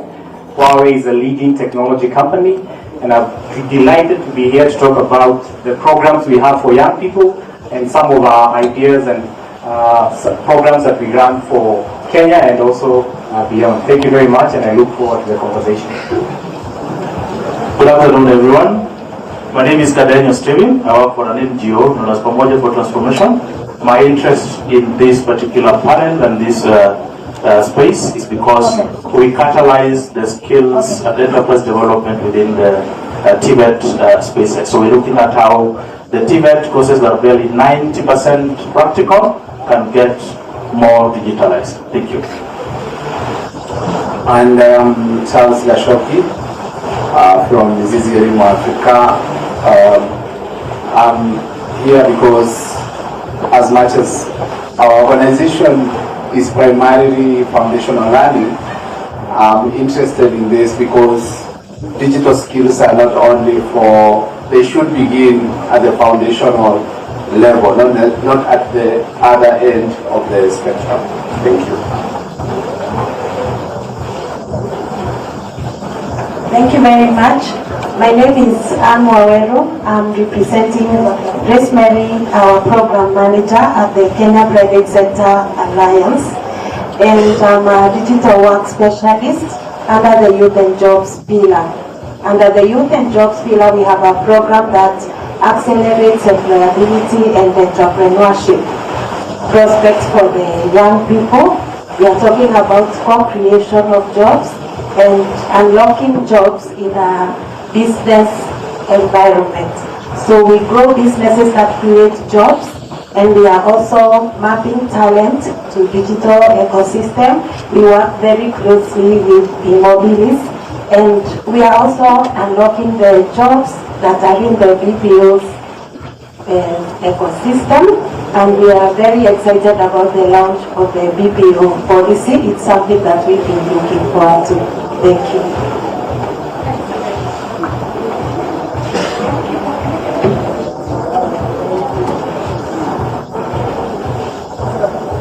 So, young people, you've seen that we've got a very diverse panel here, and Joseph has said, take advantage of these people. Before I start my questions, I was checking this morning what artificial intelligence is in Swahili. It is actually akili bandia. So just remember that just because we have AI does not replace you as a person. Yeah, it's helping us do things faster, quicker, and also to ensure that we are competing with the world at the same speed as the rest of the world. And so my first question this afternoon goes to Huawei, and take advantage of the opportunities that Huawei is going to be putting on the table. Michael, Huawei works closely with industry worldwide. What technical competencies are employers increasingly demanding from graduates? And maybe as you comment on this, you can also say what opportunities are there for those who are not graduates. Thank you very much. Because I'm a youth, or also because I'm private sector. So I guess I'm here, I'm representing a lot of private sector. And your question is about skills. And later I will talk about the opportunities that Huawei is providing. And I asked, my audience is mostly high school, university students. I asked that question and I was told that. And first of all, it's an honor to speak in front of the PS. We've worked very closely with our department in advancing digital skills in the TVET sector. So let me begin by saying I'm a bit biased because I am in the ICT industry. So my perspective will be on ICT, but generally the thing can be applied in different areas. Let's look at some data. The traditional, non-traditional economy, that is agriculture, manufacturing, is growing at about 3-4% annually. But the digital and the intelligent economy is growing at over 17% annually. So what does that mean? There is high demand for individuals who can understand the technologies that are there in the industry and apply them cross-board. And our work as private sector is actually very easy. We need you to help us make our work easier. If we are implementing and rolling out a huge infrastructure project in the country, we need people who can come join us and minimize the friction as you join and work for us. How do we do this? We as Huawei, and I believe this is the same for other industry partners, have set up industry academy partnerships. And I encourage every one of you to really know where do you want to be when you graduate, or if you have already graduated, do you want to pivot and join a different career? Know what is required in the industry you are going to be immersed in. If you are in TVET, if you are in university, if you are pursuing whatever course you are in, and this can be in agriculture, it can be in any automotive, manufacturing, know who your target employer or which industry you want to be in. As early as university, I knew who I wanted to work for. I even knew which salary I wanted before leaving university. And that really shifted my mindset and understanding that the degree program that I was going to university with would not be enough. So I had to seek additional skills that really helped me navigate the industry. How does this look like? You will realize one of the biggest barriers of young people is cost, money. Where do I get the money to pursue a professional certification? Where do I get the money to get additional training? I've already struggled to pay for my diploma or my degree. Industry companies, I will mention Microsoft, Oracle, Huawei, because it's similar. And I believe for whatever industry you are in, they have tailor-made academic or student programs that provide discounts to university and college students. You need to take advantage of them. Huawei runs our Global ICT Academy program. We have over 30 university partners, and every year we welcome students to come and learn with us and get the skills and the certifications at no extra cost. And this is a big barrier of entry. Also, there is the infrastructure. Students now need high-speed internet connectivity. They need a device. The majority of them have smart devices. This has not been the case. So you need to take advantage of the tools and resources that we have as a country. In Kenya, 97% of Kenya is connected to 3G and 4G network, which is beyond the regional players, that is our countries and neighbors. Do we need to think about how we use our platforms to be on social media, or do we need to build ourselves? Do we need to go the extra mile as young people to skill up, as the theme of the conference is? Because I can assure you that the individual who is able to go beyond and over and beyond the academic qualification to become more engaged with the industry they want to work in will have a space in their future. It may not be in employment, it could be in entrepreneurship, but there is a challenge for young people to make use of the resources that have been provided and to make use of us as industry to work together. I will talk about more, but for now I would think this is my main takeaway given the time I have. Thank you. Excellent. So first of all, thank you, Madam Pierce, for being here with us this afternoon. I've taken notes of things you've said, especially when you said, who are we waiting for? We don't need to wait for everyone. And I remember you also used to be a researcher at JQuat. So my next question touches on TVET and also research in the university sector. And that's going to be both to RCM and Mizizi. So the question is to both of you, because I know you're in the research space. What role can research and innovation institutions play in preparing young people for emerging technologies? And as I've said, sometimes we think TVET is left out in research. Remember, that's where a lot of hands-on training is happening. And even how can we connect what Michael has said? I know Michael thought I picked on him because he was young, but I wanted to build on that. What he has said, and now we take it to research, to TVET, and to universities. So maybe I start with Mizizi.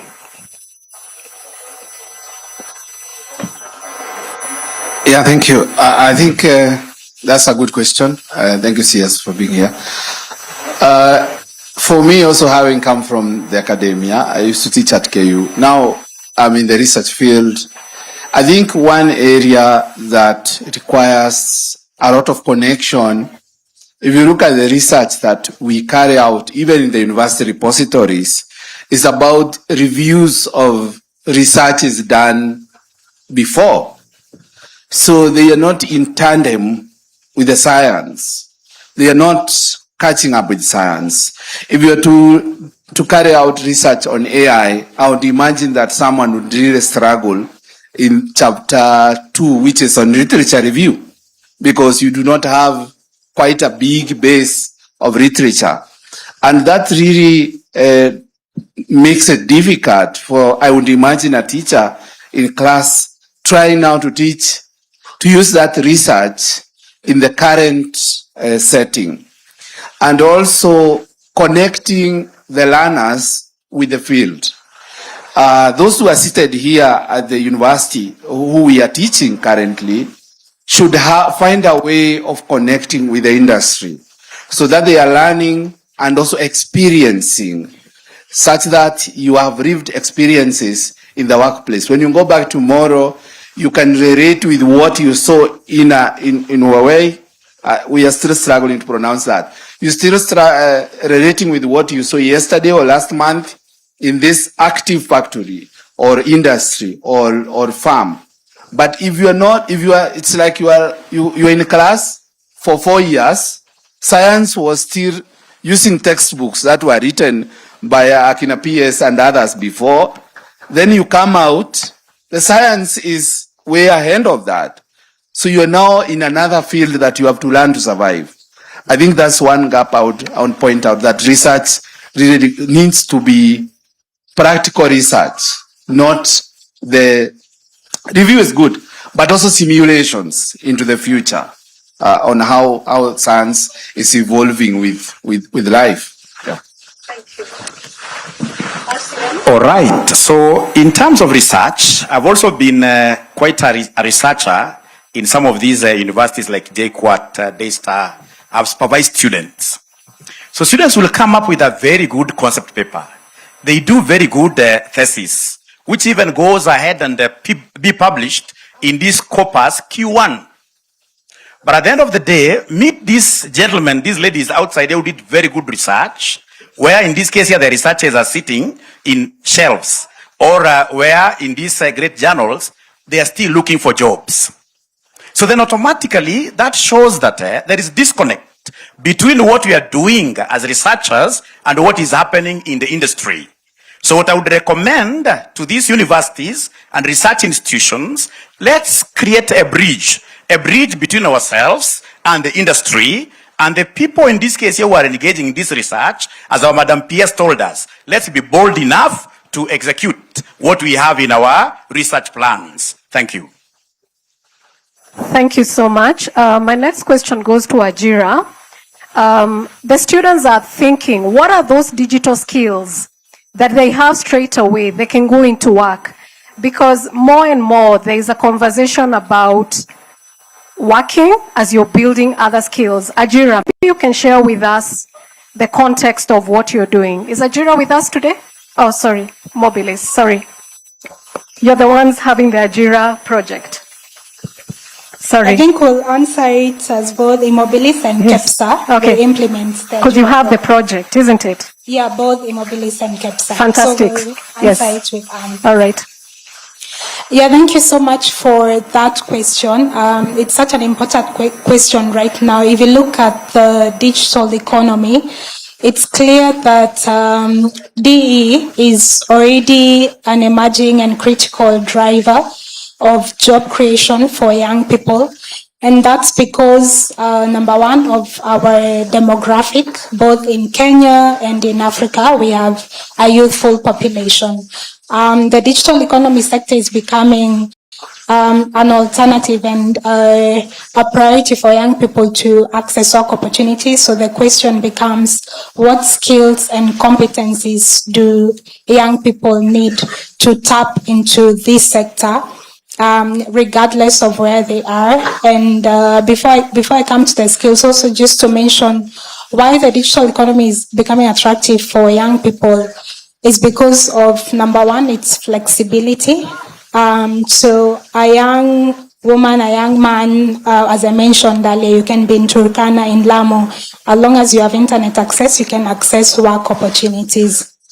So when it comes to the skills, so what we do in the Ajira Digital Program, we look at the demand side and we look at what is in demand in the market, both from basic to intermediate to advanced skills. So some of the trainings that we are running right now are focusing on artificial intelligence, cloud as well. So the Ajira Digital Program is providing a 12-week course on cloud practitioner in partnership with Amazon Web Services. And we also have to acknowledge that the program is a government initiative. And the main aim is to get young people who are unemployed or underemployed to tap into the digital economy. And so the trainings and the courses are all given at no cost, for free.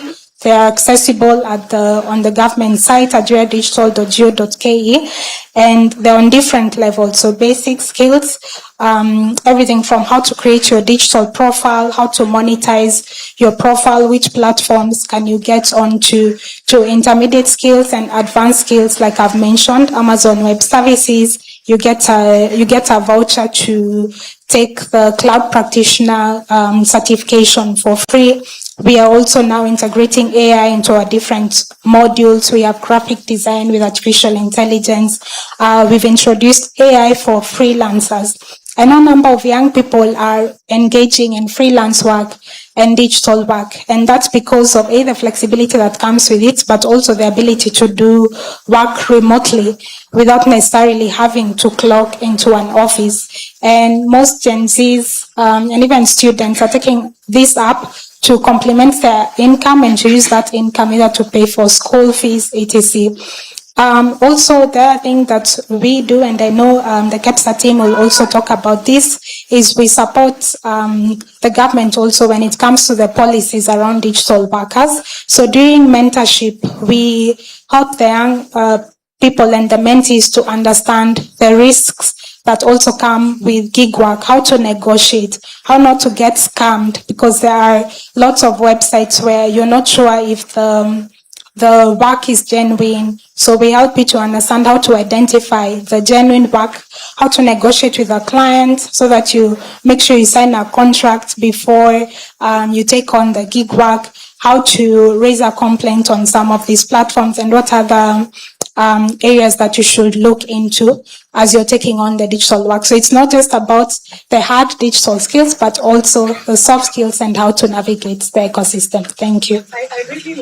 I really like what you've said about the soft skills, because there is one area that we are sometimes forgetting. Remember, I talked about Akili Bandia, AI and ethics.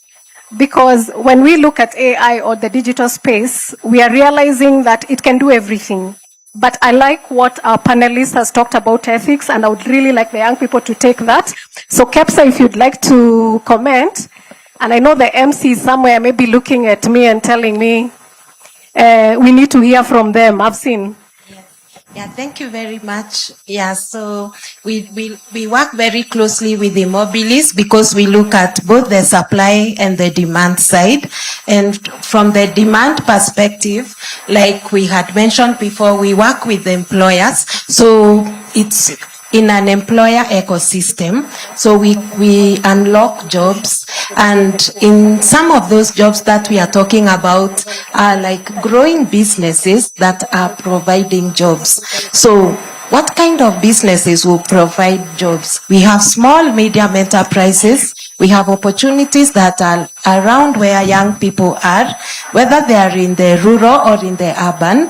And if a business digitizes, we have like 18 million businesses. If all of them were to digitize, they will need a young person for that process. That means automatically that is 18 million jobs. Or that's what we do. We grow businesses that digitize, and as Edna said, we are also looking at unlocking opportunities in the BPO ecosystem. And when we look at the health sector, you look at the finance, everything is digital, and we have a lot of artificial intelligence. So that is also unlocking jobs, and we can talk for long about that.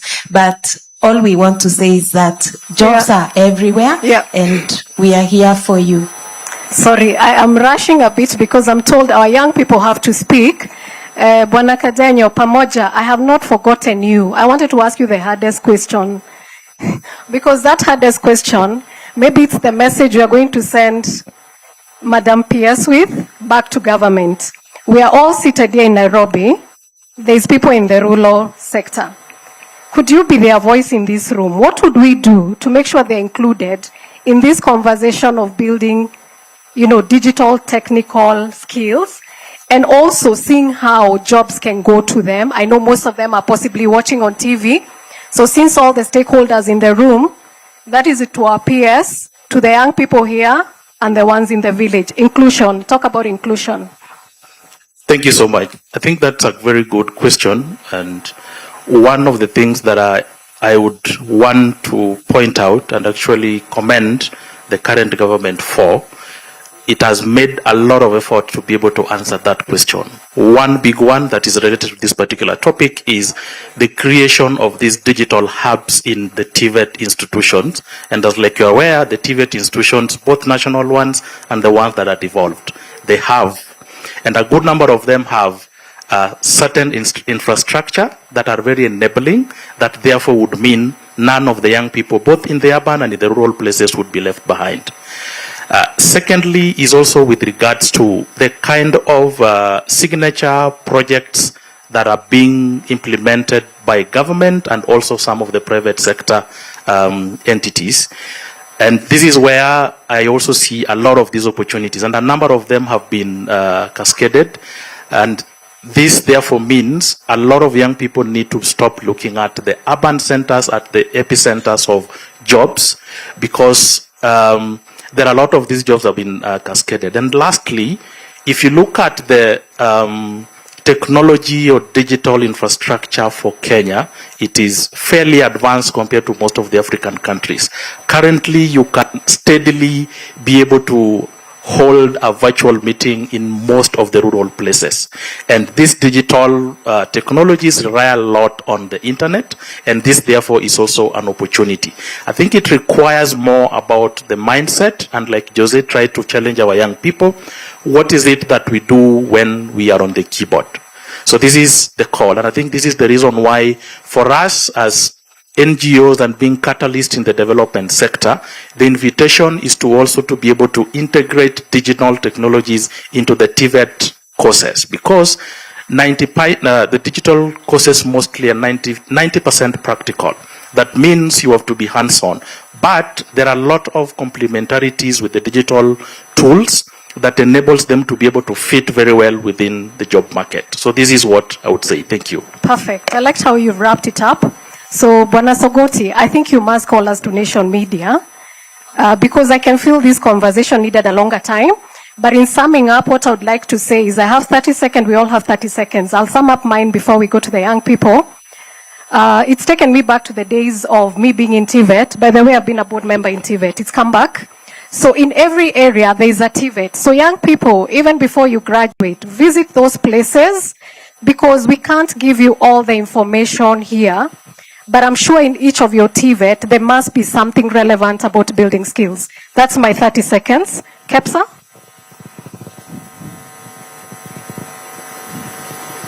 So we would like to welcome you to also look out to the opportunities that we are continuously sharing.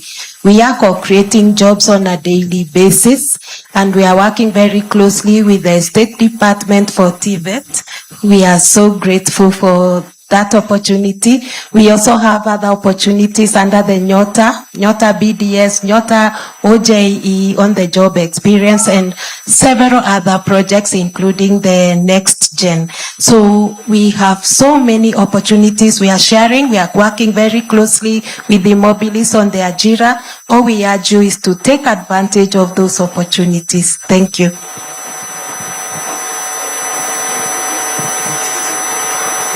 Thank you. Next panelist, 30 seconds. Thank you very much. I think for me, the parting words I would have is introduce digital skills at foundational level because they are also foundational skills.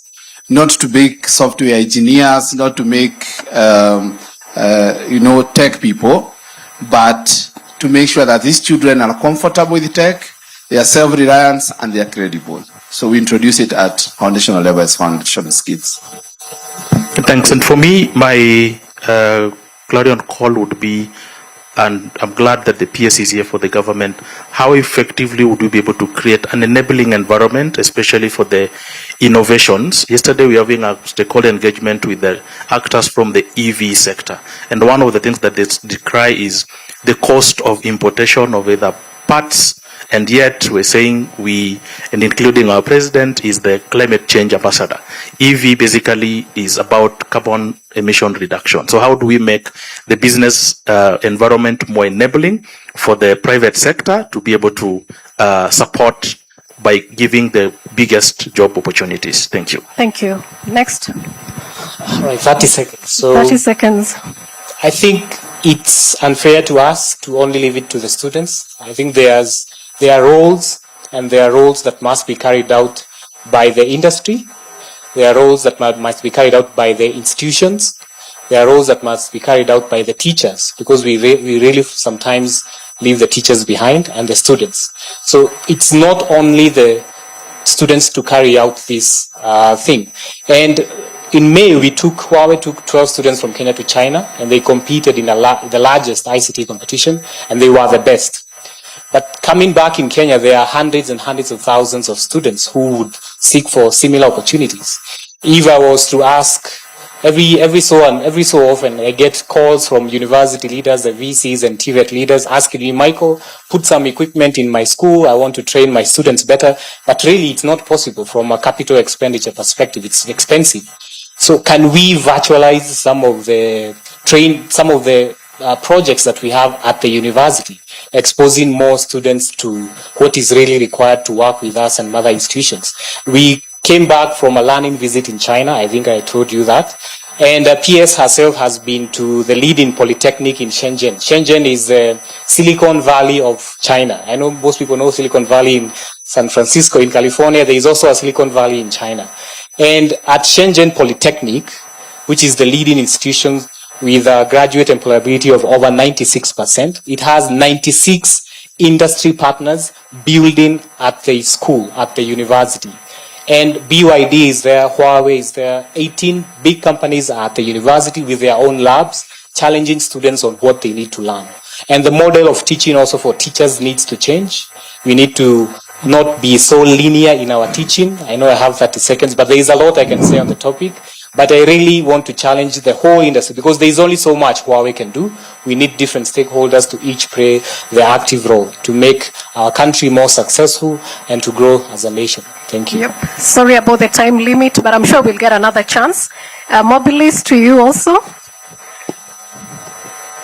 Thank you so much. I'll give 2 points. Number one, AI is both an enabler and a disruptor. So I want to encourage all the young people here to try and get an AI certification, whether online or through our different programs. Then number two, I also want to encourage the young women here to take up tech skills. We are big on encouraging young women to get into the technology space. At Immobilis, we run a program for girls called Mobi Girls.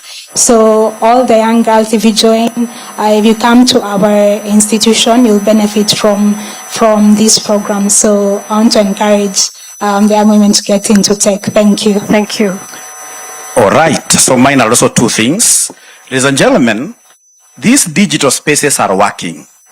For instance, RCM College was the first college to be registered as a virtual college by CASNEB. If you go online, we are called RCM Online College. We are supporting 6,000 students who are doing CPA, and they are coming to us, connecting to our signals across East Africa. That shows that digital spaces are working. The words of wisdom that I want to leave you with this afternoon, ladies and gentlemen, we need to know that there is a difference between digital literacy and digital skills. Literacy is whereby you go and take a nice photo on a Sunday afternoon, and then you say, hey, with my 2 kids, and then you will get so many likes, isn't it? You know how to push that particular photo online. But when you talk of digital skills, you are able to create value, business from Facebook, Instagram, and of course, grow your businesses. Otherwise, thank you very much. We welcome all of you to RCM Online College. Bye. Thank you very much, panelists, and thank you so much, young people. I'm told you're going to get a chance to ask questions. I know it was rushed, but there's one thing I want to leave you with, AI certification. I think you can find out for us, yeah? So that we give you a link, so that you start with something. And I believe that is something you can do whether you're in high school, university, or even those who are working. MC, kindly guide us on the next stage. All right, so that was really impactful. Thank you so much. Due to the interest of time, I'll have to invite Bwana PS to the stage. We do one photo op with these amazing gentlemen and ladies as well. Kwa hivyo tuwapigie makofi tafadhali one more time. Maswali yatakuja naelewa. Tusimame tafadhali hapa hivi, we'll take a photo together. Super DJ hapa ndo unanipatia mziki as we get to take photo right there and also just get to network with the rest of the team. All these. All right. I'm glad I've stood next to Stephen. The president said the first, is it 1,000 or 10,000 importers of EV will be tax-free. Ukusikia hiyo? Nilisikia lakini.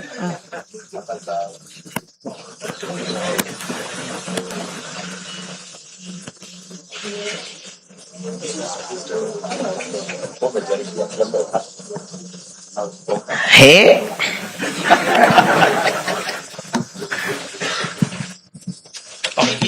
All right, so there you have it. A round of applause tafadhali. Wanafanya kazi nzuri. Tuwapige makofi please vijana wetu.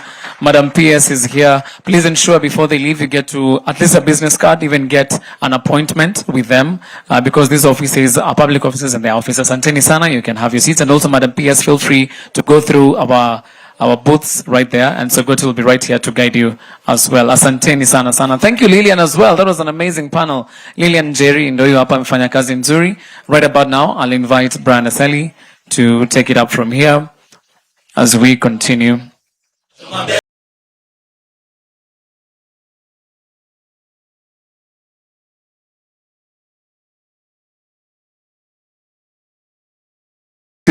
One, two. Oh, this one is better. If you're happy and you know, clap your hands. Hey, if you're happy and you know, clap your hands. Sing it with me.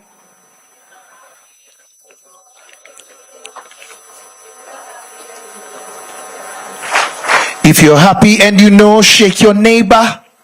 Shake them like ruthlessly. If you're happy, no, don't shake by yourself. Are you your neighbor? If you're happy and you know, shake your neighbor. Sing it with me. If you're happy and you know, and you really want to show. If you're happy and you know, shake your neighbor. If you're happy and you know, ask for fare. Yeah. Ask for transport money. Yeah. If you're happy. So I know you're happy by now. My name is Brian Aseli. I'm a TV radio presenter. At NTV, I do a show called Trendsetters, which is the new version of The Trend, and also a mid-morning show. It's called Vibe Shift with Claudia Naisabwa, which is also an amazing show for everyone to just get to listen to. Apart from that, I'm very passionate about youth empowerment, and today is our day. Tujipigie makofi tafadhali. Yes, clap for yourself, not for me, for yourself. Yes.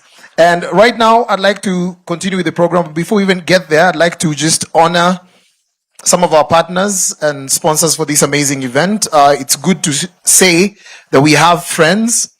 And I'd like to start with the Ministry of Labor and Social Protection. That is one of our strategic partner. Ministry of Education, ILO, GIZ, Huawei, Kenya. I really appreciate you. They are our official technology partner. We have Mount Kenya University, M-Pesa Foundation, ZTech University, Lukenya University, Call Africa, Swiss Contact, Meru University, Mizizi Elimu Africa, NITA, TVET, CDACC, KNQA, and KUSPS. KUPS. Yeah, KUSPS. Yeah, I was told it's KUPS. And then, without much ado, I'd like to also just honor USIU Africa. Now, that brings me to this announcement. USIU Africa have a half marathon, okay?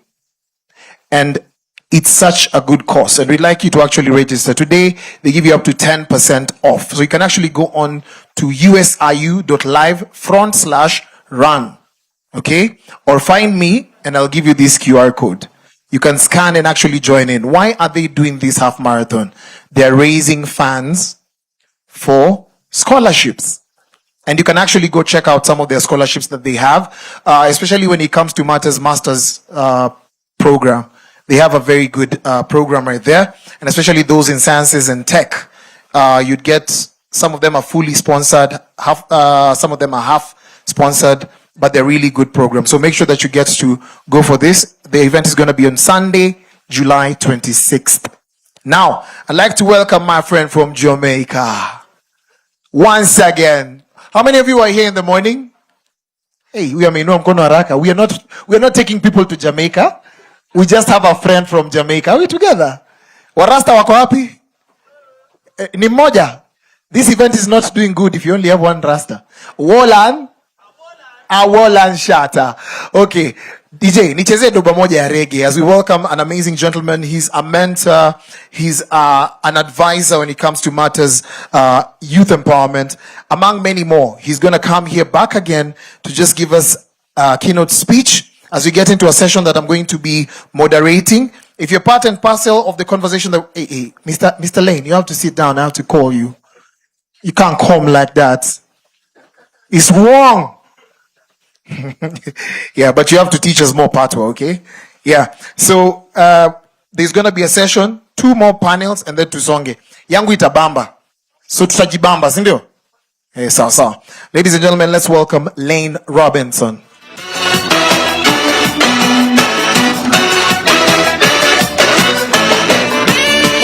No, this is, you have to go back. Hey, you're a Jamaican. We have expectations. Sindio? I don't want to take away your time. You have to teach us part 1. Okay, nice. All right, so we'll teach you. So you'll be here tomorrow. So we'll teach part 1 tomorrow, okay?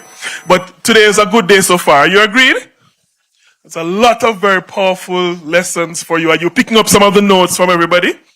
So this session now is about the startups. And I want to take you back to what I said this morning. I'm challenging the way you are thinking. That's my job. That's what I do. I help people think a little bit outside of the norm. And in this session, we're going to go to the slides as well. I'm going to talk a little bit about, this morning I said to you, the education system as a whole has at least 3 components. There's the formal. The second one is what? Non-formal, and the other one is the informal. These 3 engines drive the education system, and they give those skills and they give the knowledge that you need. So this afternoon, I'm going to talk about just that middle bit, not the whole. We talk about the formal system this morning being the one that gives the certificates, the one that gives you the degrees, the ones that gives you the paper. But the second one is the one that adds that empowerment level. What are we talking about? Those team building, the problem solving, the critical thinking skills. Where do you get those skills from? And I said to you this morning, those happen outside of the school context. So we're going to talk a little bit about that part this afternoon. So we're going to go to the slide a little bit, and I'm going to show you what we mean when we say that how do we sustain those startups? How do we ensure that these young people who are a part of, hope this is working. Help me with this one, to switch it on. How do we ensure that we go beyond the startups to really look at helping our young people to make that difference? Okay, here we go. So I want to go back to where we were to say, many young people have startups. We know that, and many of them fail. I'm going to go very quickly. We said this morning that ideas are everywhere. We said that you said, you have the skills, but ideas are everywhere. You sit in this room right now. For each of you, I know you have some innovative idea in your mind that you know and I don't know. And that idea needs to be matched with an opportunity somewhere. And that's a challenge we have, because the ideas that we have are not somehow being matched. Somebody said to me at lunchtime, to be fair, all those tech giants you see that were in these big tech leaders, those ideas that they have, you are consuming it. But many of them, they started just as how you're in a room like this. Those tech giants had an idea. What happened to them was, remember we talked about the recognition crisis, they were able to harness that idea and take it all the way through. And now we are consumers of that idea. So the challenge we have is the many ideas in this room, how are we going to match them with the opportunities that are available in this country, in Africa, in the rest of the world? That's where the challenge comes. So there's a mismatch there, as we said. And then we also said that the support, everybody here is in support of you. I don't think if you've been listening this morning, you have the employers, the trade union, the government. Everybody has something for you. What is the challenge there for? It's fragmented. Some of you would have a difficulty navigating, well, where do I go from this meeting? Are we still together? There are so many opportunities, but those support mechanisms are fragmented. And therefore, at the end of the day, sometimes the great potential which each of you have is wasted. I'll say this to you. In this room, there are probably, I don't know how many, really big, bright, powerful people who are going to make it in the world. You're right here, sitting on an idea right now.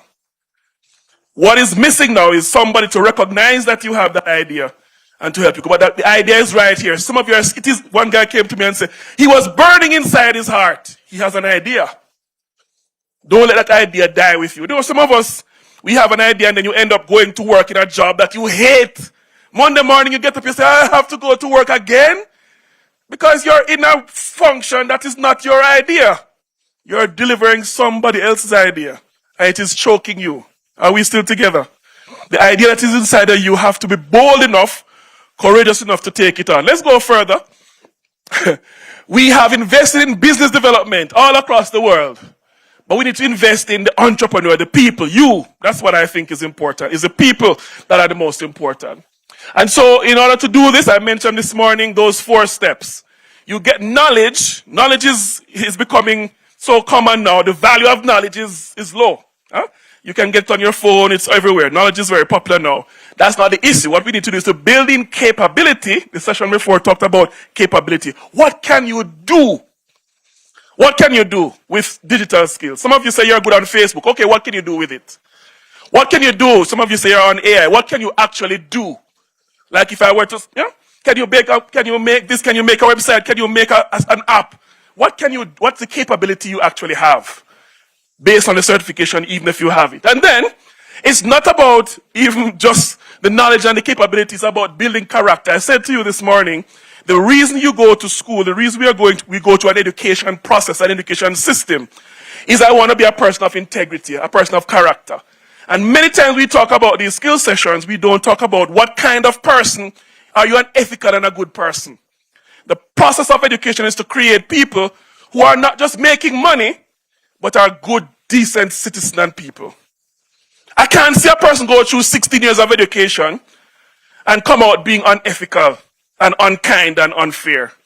What purpose was the education? Are you seeing what I'm saying? Because you've geared the education system to just be about jobs, you're forgetting it's about building character. Good citizens, decent people, good neighbors. Are you seeing what I'm saying? So you have to go back to what is the purpose of education. And then finally, it's about the contribution. I said to you, contribution can be jobs, entrepreneurship, it can be volunteering. It is a service you are giving back. The purpose of this whole system is not to get a job only. Yes, you can earn from it. Ultimately, it's for you to make a contribution back. Not just to yourself, your family, your community, the whole cycle. Now, this is the problem I said to you this morning. We're stuck at the knowledge one, mainly. We're not completing the cycle.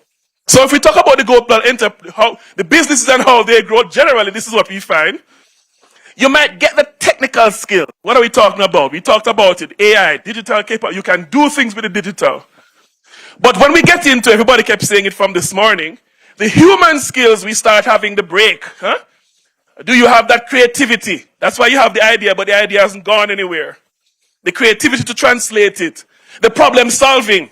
Work the problem. Any problem that comes, being able to work it and deliver. That middle bit is the human skills which you get from the non-formal.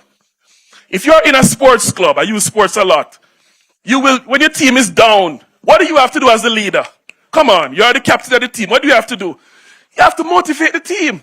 That skill is what you need in the work environment. And so on. And then the one that is really struggling now is the one where we have judgment and character. Where people saying this morning, all through, that ethical, that discipline, that being able to be persistent and being able to bounce back is not there. And where do you get that again? From everyday living. So if this is the case, human creativity that you have, the technology we have, we're not going to replace you. Its job is to amplify what you already have. So if you are creative and you have an idea, the AI will help you do it faster, better, quicker. I'm telling you, you have the idea, the technology is there to serve you as the human being. It will not replace your ethical thinking. We talked about this morning. We talked about education, those 3 engines, education, the empowerment, and the experience. Those 3 levels, formal, non-formal, informal. The middle bit is what I'm going to zero in on just now. I put an acronym here. This is the part that every person must take away. It's an acronym. It spells L-E-A-R-N. What does it spell? I don't hear you. What does it spell? What does it spell? If I was to say 5 skills that you need to take away from this, it's consummated in these 5 letters. L. You heard it this morning. Learn continuously. Never stop learning. Number 2, E. Do what? Engage with technology. Your generation doesn't have that option anymore. You can't say and put your head in the sand. You have to learn how to engage with technology. And it is evolving almost every day. There's a new way of it evolving. L-E, what's the next one? A, being able to what? Analyze how? critically. The question that this young man asked this morning is an analytical mind. When he said, I've been going to school for how many years? 16 years. And when I finish after 16 years, you're saying to me, I still am not qualified. That's an analytical mind. He's thinking. We need that skill in not just this, in everything you are doing. All right, next one. L-E-A. What's the next one? After A, then it's R. Being able to do what? Resolve problems. Hey, anybody here don't have any problem? Every day you have to be problem solving. To get up out of your bed and get to work, you have to work the problems. And then the last one, networking and collaborating. The reason why you're here is to network with others. You cannot do it alone. So if there are 5 skills I think every person can take away, you can always remember to learn. What is learn? Learn continuously, engage technology, be analytical in your thinking, resolve problems, and network. I'm going to just zero in on the last bit here, because I believe strongly that just as how you have teachers in the education system, the formal education system, you have teachers to guide you from grade 1 to grade 11, or wherever, from your basic education to tertiary. You have a teacher, correct? If you did not have a teacher, would your school system survive? Would it survive? Would it survive? No. Education system needs teachers. That's the formal. What does the non-formal system need to survive? It needs people who are supporting and mentoring our young people. Now, every single one of you here should have at least a teacher. You have gone through many teachers. How many mentors and youth workers or youth officers do you have in your life? That's the non-formal. It could be your coach of your sports team. The person who runs your scouts and girl guides, that's your youth worker. That person is there to mentor you in the non-formal space. Are we still there? So if you've been in here and you have had teachers, but you've never had a youth worker or a youth official or a youth mentor, you see where your challenge is. And in most countries, we are building a sector around youth work. How is it here in Kenya? Is your non-formal sector sufficiently built up where you can have mentors and coaches, volunteer and work, not just volunteers, but actual professional youth workers helping you? I believe that some of you sitting right here can be youth workers. You can go to school and train to be a professional person who supports young people. Are we still there? So if you were asking me for solutions, this is an easy one. Invest in youth workers as a professional category. The countries that are doing well in the global north have hundreds of youth workers employed to guide and mentor the students out of the school context. Are you still there? So many of you sitting here, you don't have such a person. The teacher must help you with your knowledge, yes. The youth worker helps you with those critical skills or soft skills. So if you were to say to the government and everybody here, invest more in this, because the youth worker's job is to create that bridge between the idea you have and the global market. That's what the youth workers do. I'm a youth worker. That's what I do in my life. I help young people think. You know, we sing the song in Jamaica, emancipate yourself from. Emancipate yourself from. You don't know the song. Emancipate yourself from mental slavery. None but ourselves can free our. You don't know that song? What is this? The purpose of that song, the job of the youth worker, is to help a young person to think critically about their country, their life, their society. And by unlocking or emancipating that mindset, the world becomes their oyster. Are we still there? So if I had one solution for James right here, and nation, we have heard it. Invest in getting that youth work sector as strong as it can be. Why? The youth worker is the bridge between the global market and the idea. I won't say anymore, the time is up. But don't, anything else. The key message here is, every young person here has lots of ideas. The emancipation of your mind, the change of that mindset, is the greatest thing this session, this 2-day can give to you. If you can leave here being able to think differently about yourself, your society, your country, your continent, this conference would have done its job. And you'll have a generation of young people. Hey, when they start to think, hey, that's empowerment. What is that? Empowerment is the transfer of power from all the people you see sitting up here Some of you should come up here and sit down. Come and sit. Hey, come on, some of you should come up here and sit. You're not listening to me. Come, miss, come. Are you a youth? Huh? Come, yeah, man, come and sit. This is empowerment. The sessions have been having everybody else speak at you. You come and take your seat. Yes, this is empowerment. Where we put young person at the what? At the what? At the four. Yes, man, look at them. Don't they look good? Hey, Brian. From this morning, this is how I would have loved to see it. Why? This is a skill up session, and this is empowerment. Empowerment means you put the young people, this young man, this beautiful young lady. Look at them. Each of them here have so many ideas in their mind. It could change this country, could change it. Do you believe that? Clap them. So I won't say any more, Brian, but this should be your panel. Not just for today, hopefully for the rest of the afternoon. Thank you so much. But remember what I said to you, the job here is to emancipate yourself from mental. It's just a consciousness. Become more conscious. Thank you so much. Let's clap for him, please. They say emancipate yourself from mental slavery. Hamjui yo wimbo? Itukue serious as Kenyans. We don't know that song. Mechoma. You know how he told him, nilimwambia waki Kenya tunapenda wa Jamaica. Tukamwambia hata Chronics ni best yetu. Nikamwambia mimi najiona mpaka na kina Bob Marley, unajua? Alafu nyinyi mnakuja hapa mwezi imba fast. Anyway, thank you so much, man. We really appreciate you so much for that. With that, I'd like to go on to the next session. But I'd ask everyone to stand up, stand up, stand up, stand up, stand up, stand up, stand up. Turn to the person next to you and introduce yourself to them. Tell them hi. Play a romantic song. Yeah, introduce yourself to that person and to the person next to you as well. The other person. Hata mjaangaliana shuari. There is a gentleman, Mr. Sogoti, there is a gentleman right close to you. Yes, yes, yes. And I'd like to invite my panelists. If you're part of my panel, kindly just join me. We're going to be talking about youth startups, entrepreneurship, and global value chains. Have you introduced yourself to them? What did they say? Hi. At the clock it, surely, guys. We can't be clocking it like that. Yes. Okay. I'll get 2 quick introductions. If you're supposed to be part of my panel, this is your time to come on to my stage, kindly.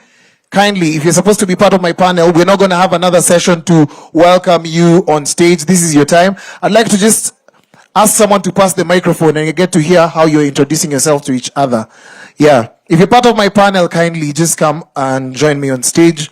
Representatives from YEDF, that is Nairobi County Coordinator. We also have Hustler Fund. We also have Business Process Outsourcing Association of Kenya and PESA Foundation as well. Thank you so much. Okay, can I get a microphone going round? Do we have a microphone going round? We had an usher. Yes, just give it to the person next to you, the guy in green. Yes. What is the name of your neighbor?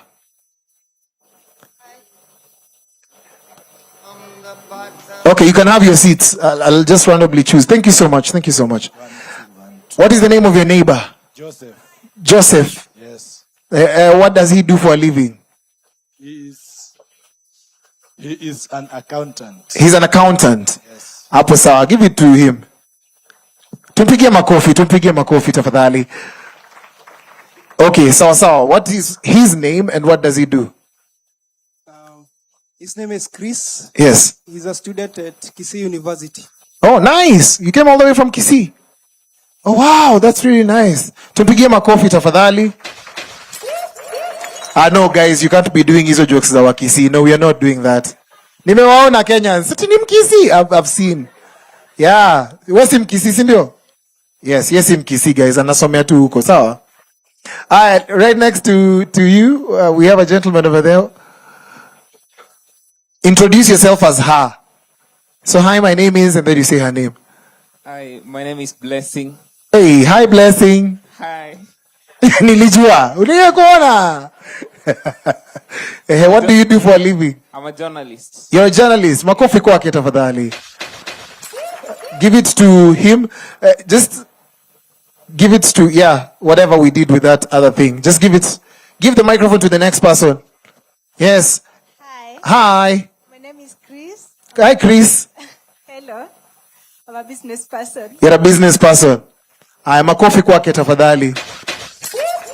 Yes, hapo sawa kabisa. I think we're going to stop at that. My panelists are here, and there's microphones right close to where you are. So we're going to go directly to the questions of the day. They're very simple. The conversation we are talking about today is, the topic of discussion is supporting young people to start, scale, and sustain business and go global, okay? How many of you have ever done biashara? How many of you have ever started a biashara? Real quick, Aya, get the microphone, hand it over to anyone close to you. There's a microphone over there. You have it, right? Where's the microphone? Bring it. Yeah. Bring it over here. I've seen so many businessmen. The businessmen, I want in Nairobi Business Association, yes. Aya, so if you've ever started a business, just tell us about it. Hi. Just power the microphones for me, kindly. Let it stay like that. Hi. Hi. So my name is Maureen Mwangi. I have done a couple. Can you hear her? Yeah, ongeza ugali, tafadhali. Yes, your name is? Okay. Hi. I said my name is Maureen Mwangi. I've done a couple of businesses. I have done a business in hotels, hotel industry, but right now I'm doing freelance photography and videography. And I think I'm learning a lot in different roles. But in my current field now, I'm really learning that you get to build yourself one person at a time. Because my client as Sugoti is not the same person I'm meeting you, and everything that you want may not be the same as him. So yeah, that is all I've learned. Aye. Clap for her. Give it to the next businessman, real quick. Yes. Hi everyone. Yeah. Hi everyone. My name is Patrick. I'm a graduate student of computer science from the Catholic University of Eastern Africa.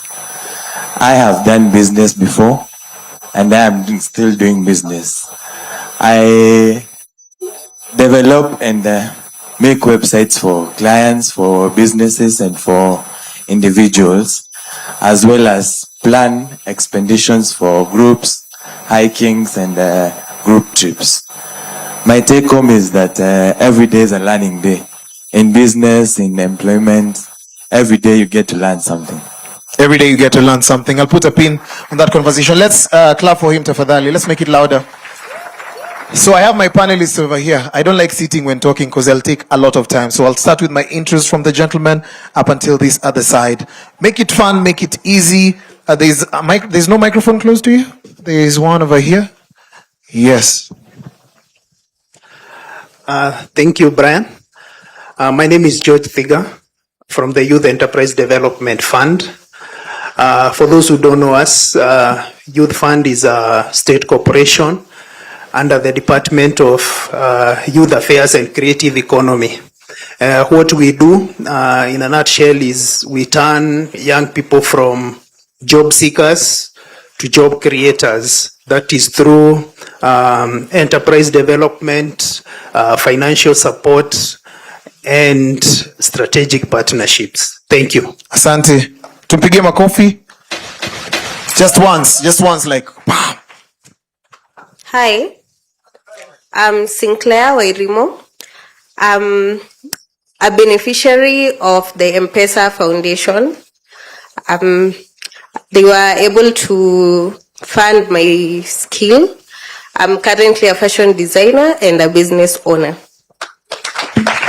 Asante. Good afternoon. My name is David Onyango, board member of BPOAK, Business Process Outsourcing Association of Kenya. I'm the lead in talent skills and workforce development. Hello again. Asante. I'll jump straight to my first question, and this is not a question to the panelists, it's a question to my amazing audience. So what are the biggest barriers you face when starting a business? Yeah, so if you're a businessman, you can ask for the microphone real quick. Just shoot up your hand. If it's close to you, you can just say, the biggest barrier or the hardest thing or the challenge that I got when starting a biashara was? Then you say, let's go. Hi everyone. Yeah. My name is Gideon Ngeno, journalist. The biggest barrier that I faced as a business person is capital. Capital, that's a good one. Now, una support Spain, surely, guys. Team Kubwa. How many people are supporting Spain? Yeah, you caused a lot of pain yesterday. Two guys were France. Capital. What else? What are some of the challenges you face when starting a biashara or when you're doing business? Let's see. Let's make it quick. Yeah. Yes. Hi, my name is David, and one of the biggest challenge, it's not actually much of capital, because nowadays you have sites you can go and borrow loan and work on it. But the biggest challenge is clients. People are starting businesses, and then after a few months, the business has fallen just because of lack of clients. Yeah. Lack of clients. Okay, that's a good one. There's a lady over there and a gentleman over here. Let's make it quick. Let's go. Hi, my name is Byron. I think the biggest challenge is knowledge and how to manage business. Knowledge and how to manage business, and then? The taxes in Kenya and the prices of licenses in Kenya. I can tell that those taxes zimekufinya. Now you said the taxes in Kenya. Yeah. So you've already heard from them. So how do we counter that? As a young person, I'm looking for funding. Where do I go? As a young person, I'm not getting clients. How do I go about it? What else was said? Mtu wangu wa Spain, I was not listening to you. You said Spain, I got confused. Oh, you said capital. You said knowledge. That parity. I know, but what to do with it? And then there was someone, taxes. Where's taxes? Yes, taxes. So how do we go about that? Considering that in Kenya, you have to register a business. As soon as you've registered a business, does that automatically mean that you are exempted from tax, or you must pay tax? Talk to us and make it short and sweet and sharp. Let's go. Thank you for all those who have given some feedback on barriers.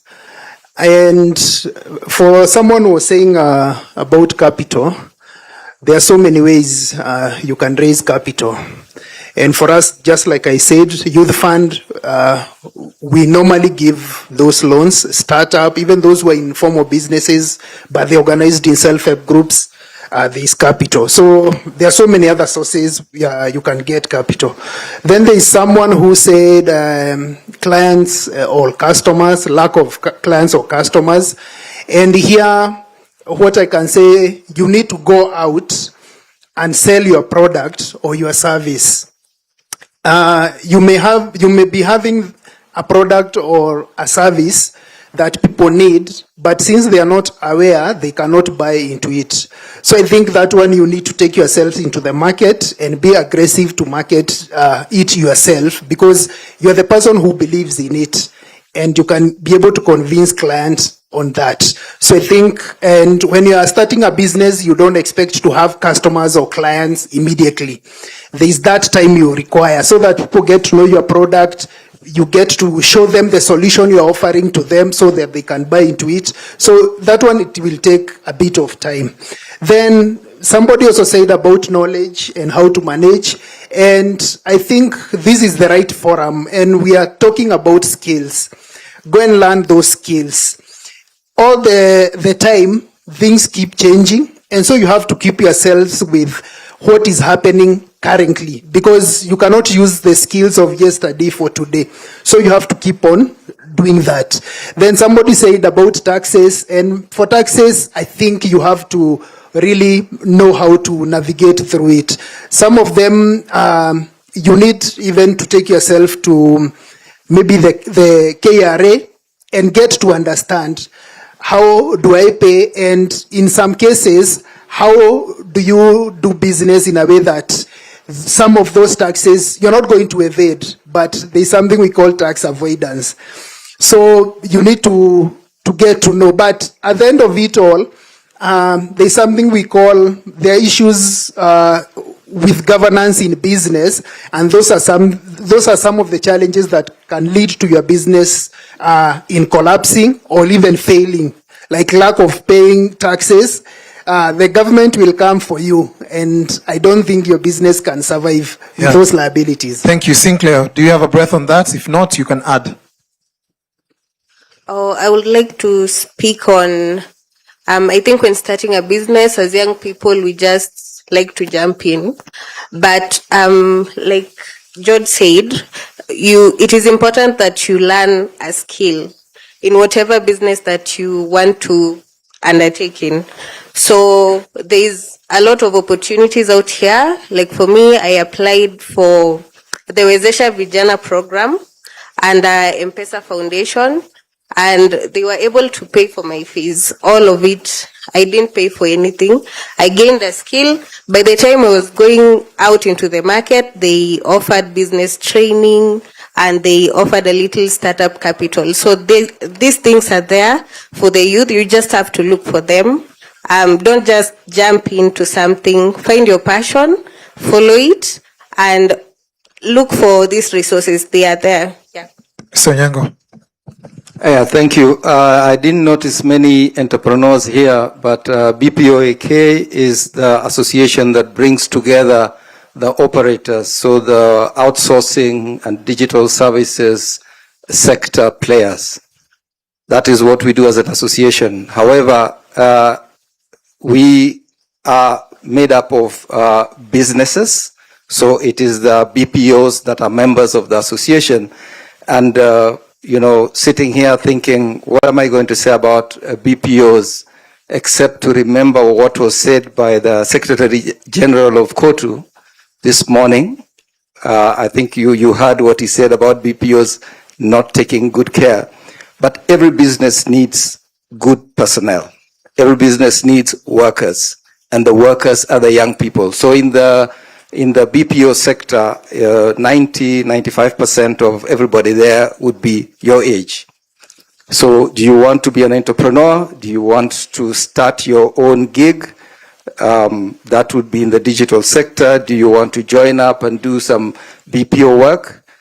I think what I'd like to say about what you could do is three things. One, you need to understand what you're getting into when you're doing a business.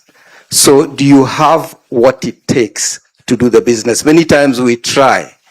I don't want to answer directly what was asked this morning, what was said this morning, because it was about how the young people are treated in BPOs. But we must understand that BPO is an outsourced service. So the first thing you understand with that is that you're only part of a value chain. You're doing work that needs to end up with a certain quality. Do you understand what that quality requires? So as you go into the industry, as you go into a BPO, do you know what it actually takes to deliver what they want? There is quality and there is performance. It's very high. You're working for somebody in the UK. They're not here. So what they want to see is the end product. But I'll leave it there for now. We'll get into when there are other questions. Thanks. Thank you. Now, I want to ask how many young people have mentors or mentor, depending on how you want to say it. How many people have mentors? A mentor in business, a mentor in life. Hey, you believe in yourself. Kujiamini, eh? How many people have mentors? Yes. Give me the microphone once again. I think most of the people over here have spoken. Just try put it. Uko. I'd like to know how many people have mentors, and especially if you're in business, do you have a business mentor? That's what I would like to know. Yes. There's a gentleman over there. Yes. Yes. Do you have a mentor? Yes. Why did you decide to have a mentor? Did they choose you or you chose them? I chose them. Why?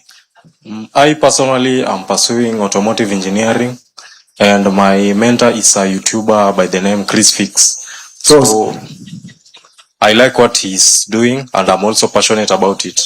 Is he someone you've met or someone you admire? Someone I admire. Nice. Let's take it to the back. There's a gentleman over there. Yes. Yes. Talk to us. Mentorship. Good afternoon. I'm Brian Waso, Kenya Methodist University medical student. I have two mentors, one by the name Dr. Paul Bundi Karao, and another one, and Dr. Paul Bundi Karao is a neurologist and an oncologist by the name Stephen Chege.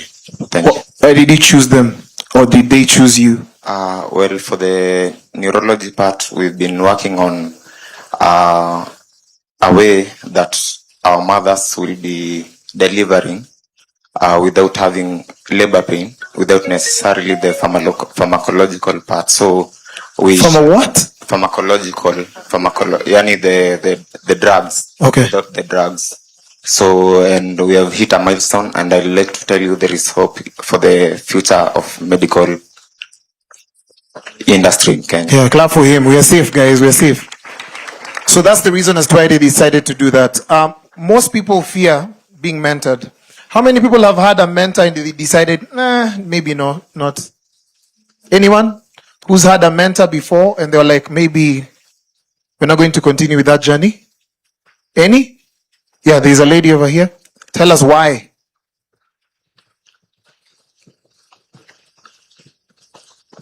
I think a mentor and mentee relationship can be very tricky. One, alignment. You can be misaligned. Two, you can outgrow them. So what happens when you do? And three, which we do not talk about enough, is there can be competition or a bit of, we're human beings. So when they feel like you're doing... Slightly better than them. Yeah, you've outgrown them. Basically, it becomes a challenge. Yes. Nice. Okay. One more, and then we can go to them. We see a hand over there. Just pass it along. Yeah, pass it like that. Take it all the way down. Yes. We're just about to finish. I have 3 minutes. Yes. Talk to us. Hi, my name is Naomi. For me, I have different mentors through my life.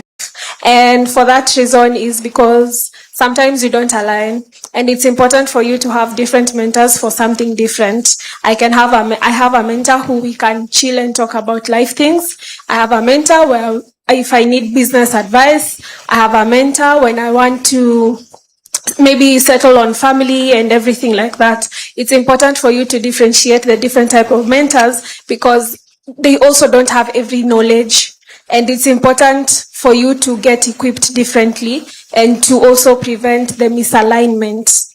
Yeah, thank you so much. Now, that's their breath. What do you have to say about mentorship? Is it important? Is it not? Some of the people who have been in the business, it's in the people that have come before them that they've thrived. For some, they discover, they make their own mistakes and they grow. And it's not a must. Some people don't make mistakes. Some people are lucky enough, and you get to a space where you get to grow real quick. So just as we finish, so you add that to your parting shot. Let's make it short and sweet as well. A quick one. Kenya is either fourth or fifth, depending on who's speaking about it, in the BPO in Africa. And we have 4 strong points. The first one usually is the big pool of good English-speaking graduates available as a labor force. So this big pool has a base qualification. But you'd be very surprised that the industry has anything between 40 and 60 to 70% attrition every year. And what would be the answer to this? With this strong graduate pool and skills, mentorship would be the answer. Because when you are in the industry and they take you through, you understand that the pain you're going through is the pain required to grow the industry. We are currently at about 35 to 40,000. 2030 vision says we want to go to 100. We will not get there if we don't have the resilience that will come through the support of mentorship. Thank you. I will say that mentorship is very important, especially if you want to start a business. I'll speak on my experience after finishing fashion school. It was hard for me to maybe start my business. I didn't know where to start. I didn't know how the business was run. So I had to do several attachments. I did an industrial one. I did a bridal attachment. Now I can make really nice gowns from the attachment. I got to learn the other side of the fashion business. It's not just about sewing. You have to know how to sell. You have to understand the pressure that comes with clients. You have to know the pressure that comes with the business. So through the mentorship, I'm now able to run my own business successfully. So I would highly encourage young people after school, even if you're not maybe able to go to school and you want to start a business, find someone who's already doing what you want to do and learn from them. Thank you. Yes, just to echo what they have said, mentorship is very important, and especially in business, because business is not always straight.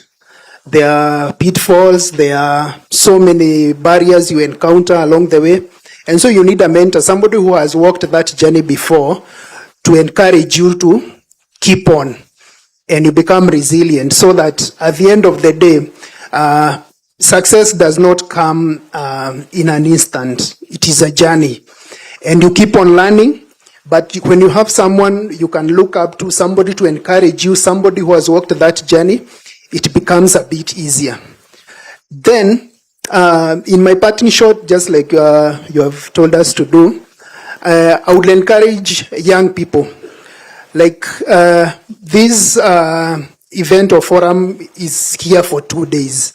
In the 2 days, there's so much you're going to learn. There's so many people you're going to meet. So my parting shot is take action. The day after tomorrow, on Friday, if, for example, you are a journalist who is starting up, here we have one of the biggest media companies in Africa.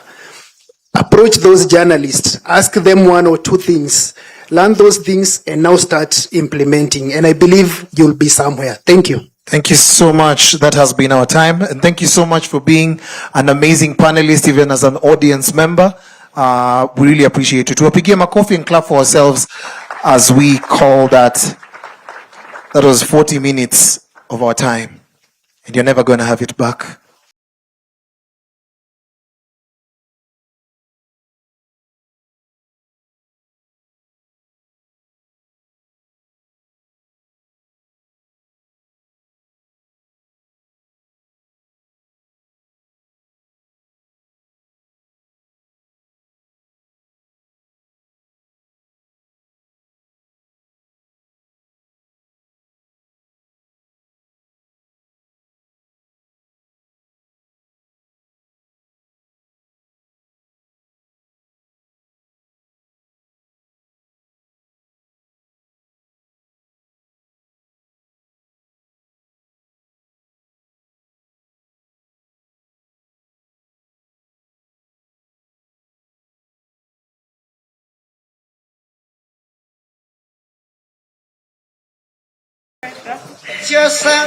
All right. So Before you continue, two important announcements. A candid reminder about the half marathon by USIU Africa. You can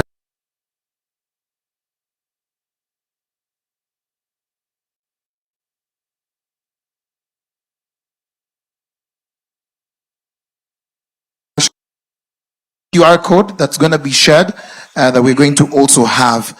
There's a keynote speech before we get there, and I know that the gentleman who's just about to do the speech is standing somewhere at a corner, so we're just about to introduce him as well. Sylvia Kadhoni, welcome. thank you, Sally. I'm actually expecting a bigger panel. So kindly do make your way to the front if you know you're part of this panel. Thank you. So this panel is about green skills. By show of hands, how many know what green skills are? Whether you think it's planting trees, agriculture. Let me know. How many know what green skills is? Like, just tell me, do you know what green skills is? Or what do you think green skills are? Anybody? Oh, we have one person here. Do we have a mic?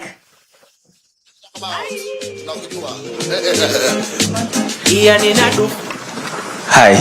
Hello. Yeah, I'm Dave again. And I think green skills is skills that pay. Skills that pay? Yeah. That is a good answer. Anybody else? Anybody else?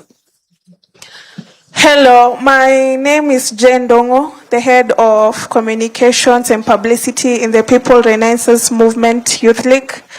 For me, green skills are skills that help in the climate action, SDG 7 and SDG 6 climate action, SDG 13 climate action. And there are skills that help in battling climate action. That is a wonderful answer. Give her claps. Tafadhali just do it with psych. My boss is here. Clap vizuri, guys. Hivyo sasa. So before we get this panel started, we have a keynote address from JIZ Chadi Mosomi. Welcome. Good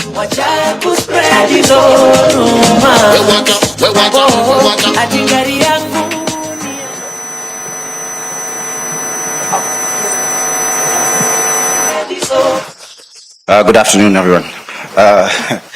It's been a long day, so I won't keep you. My name is Chandi Mosomi. I'm the electric vehicle training lead at WTS Foundation. We are working on a project together which is inclusive of capacity building and training programs in solar installation and electric vehicle training. This is also happening at the National Industrial Training Authority, so please feel free to pass by when you get a chance so that you can see what we have. We also have a booth in one of the corners there. So what WTS does, we deliver and design programs which are practice-based. And in this particular stage, we tend to find that the focus has been purely on what is happening at university, which can be very theoretical. We aim to train youth in technical and entrepreneurial skills so that they can be very useful in the renewable sector. And this is the phase that is really transitioning at this time. So with this theme for today, which is skills for a shared future, that's the theme for the World Youth Skills Day. You've already been asked, what are green skills? I've heard something there about money, yeah? Skills ni pesa, that is true. But also, what does a shared future look like to you? Because we always hear the statement, if you want to go fast, go alone. If you want to go far, you go together, yeah? So these are some of the things that we really like to push when it comes to the skills that people need to pick up.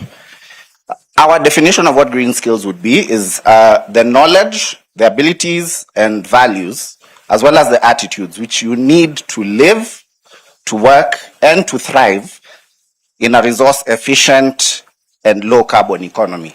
Now, being that Kenya is one of the countries with the highest renewable power in the world actually today, our grid is 90% renewable, so already whatever task you do with our electricity is green. This puts us in a very good sustainable position. If we look at your statistics as youth, because these are the skills you continue to try to look for, 400 million youth in Africa between the age of 15 to 35. I believe most of you fit in that space. 10 million join the workforce each year, whereas only 3 million jobs are created. So you can see there is quite a mismatch or gap there. And for you as youth, I'm no longer youth, unfortunately. Youth need targeted skills to be able to drive economic prosperity, or else you will find that what you drive is poverty instead. The core skills which I would say I have in my experience seen is we start with soft skills. The attitudes, because those make a very big difference whenever you're in an organization. Attitude alone can get you the job because people can believe they can train you on the job. Communication and teamwork. Now, that's one thing, of course. If you join an organization, you need to learn how to meld in there.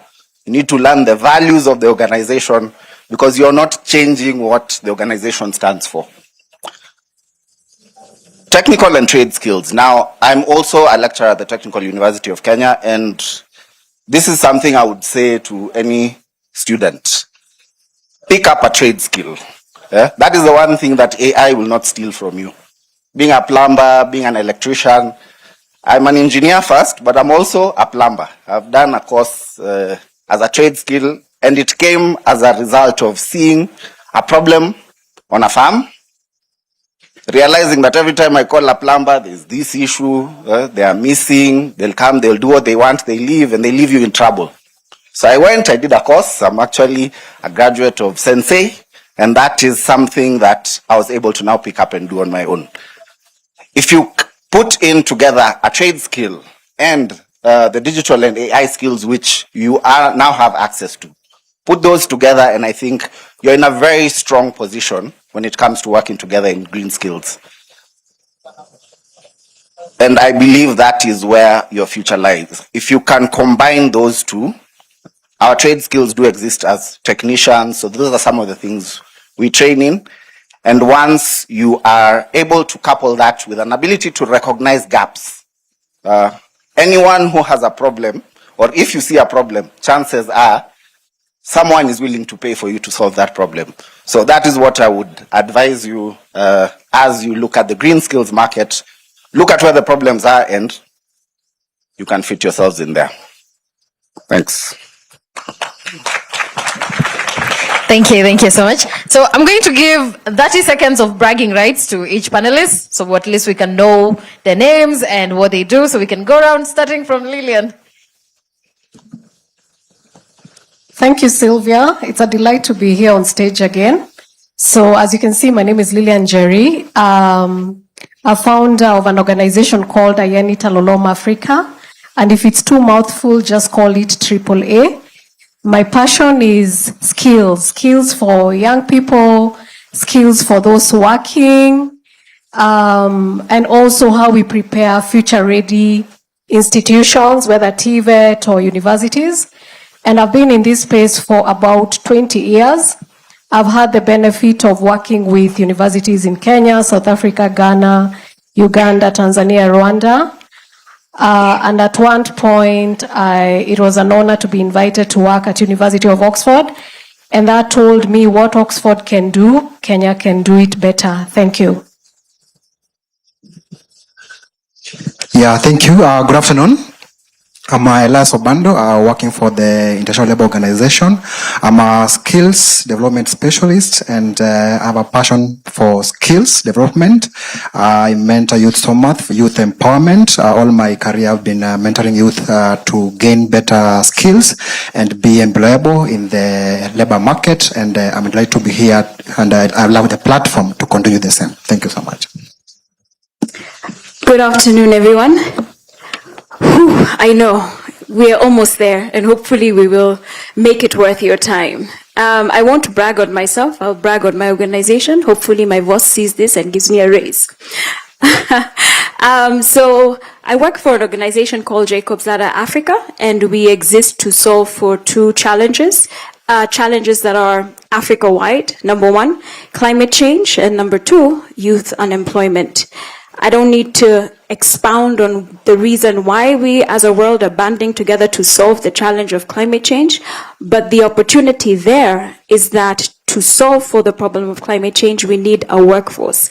And so at Jacobs Ladder Africa, we believe the youth are that workforce that can bring about the mitigation and adaptation that is needed in the climate change space. So we exist and we create and run programs that are skilling to employment pathways and skilling to entrepreneurship. More specifically, we believe that the youth of Africa can be the ones that bring economic transformation by setting up and growing youth-led green enterprises. My role in all of this is to band together partners who bring financing as well as technical support to roll out our program. So that is being the Chief Partnerships and Resource Mobilization Officer at Jacobs Data Africa. Thanks. Thank you. Good evening, everyone, again. My name is Chandi Mosomi. I'm the EV training lead at WTS Foundation. My background, I'm an engineer. I would say just generally an engineer, but automotive, energy, and I think with time you tend to just pick up as many skills as you can because you can apply them, and it's always good to be equipped. Our organization works in capacity building, developing programs to assist youth to get long-lasting jobs in the renewable sector. So focus at this point on solar and e-mobility. Thank you. My name is Dan Kanirungo. I work for Amadef International University. Amadef International University is a university of health sciences. We train health workforce fit for purpose for the continent of Africa. Thank you. Awesome. Short and sweet. We love it. So we've heard from Chandi what green skills are. So I want to go around the room for the rest of you. Please just tell the youth, short and sweet, brief. Don't be too wide because somebody will be tempted to open their WhatsApp in those 30 seconds. So short and sweet, tell the youth, what are green skills according to you and why should they be interested?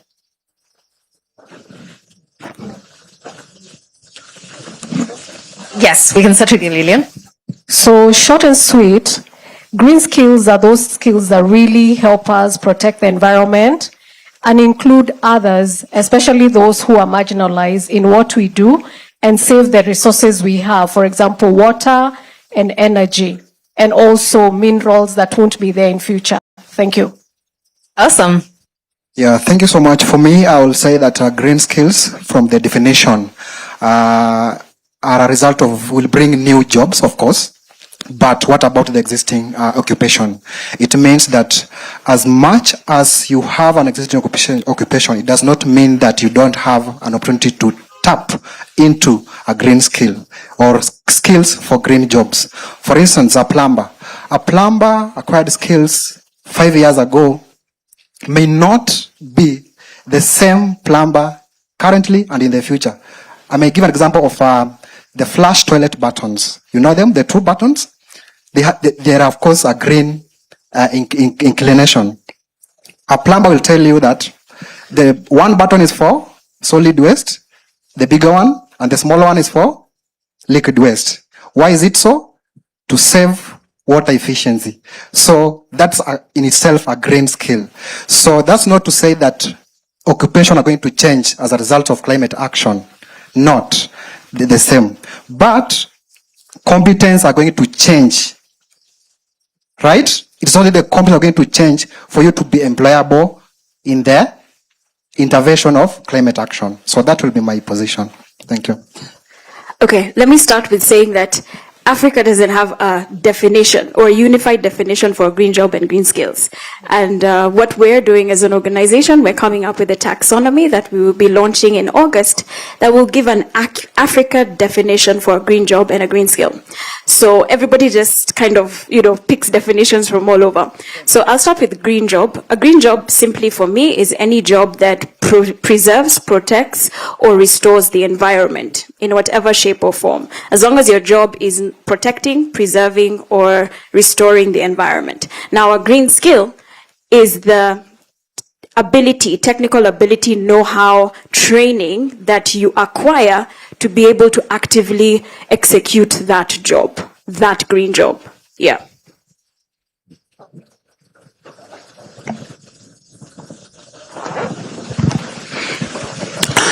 I would love to say what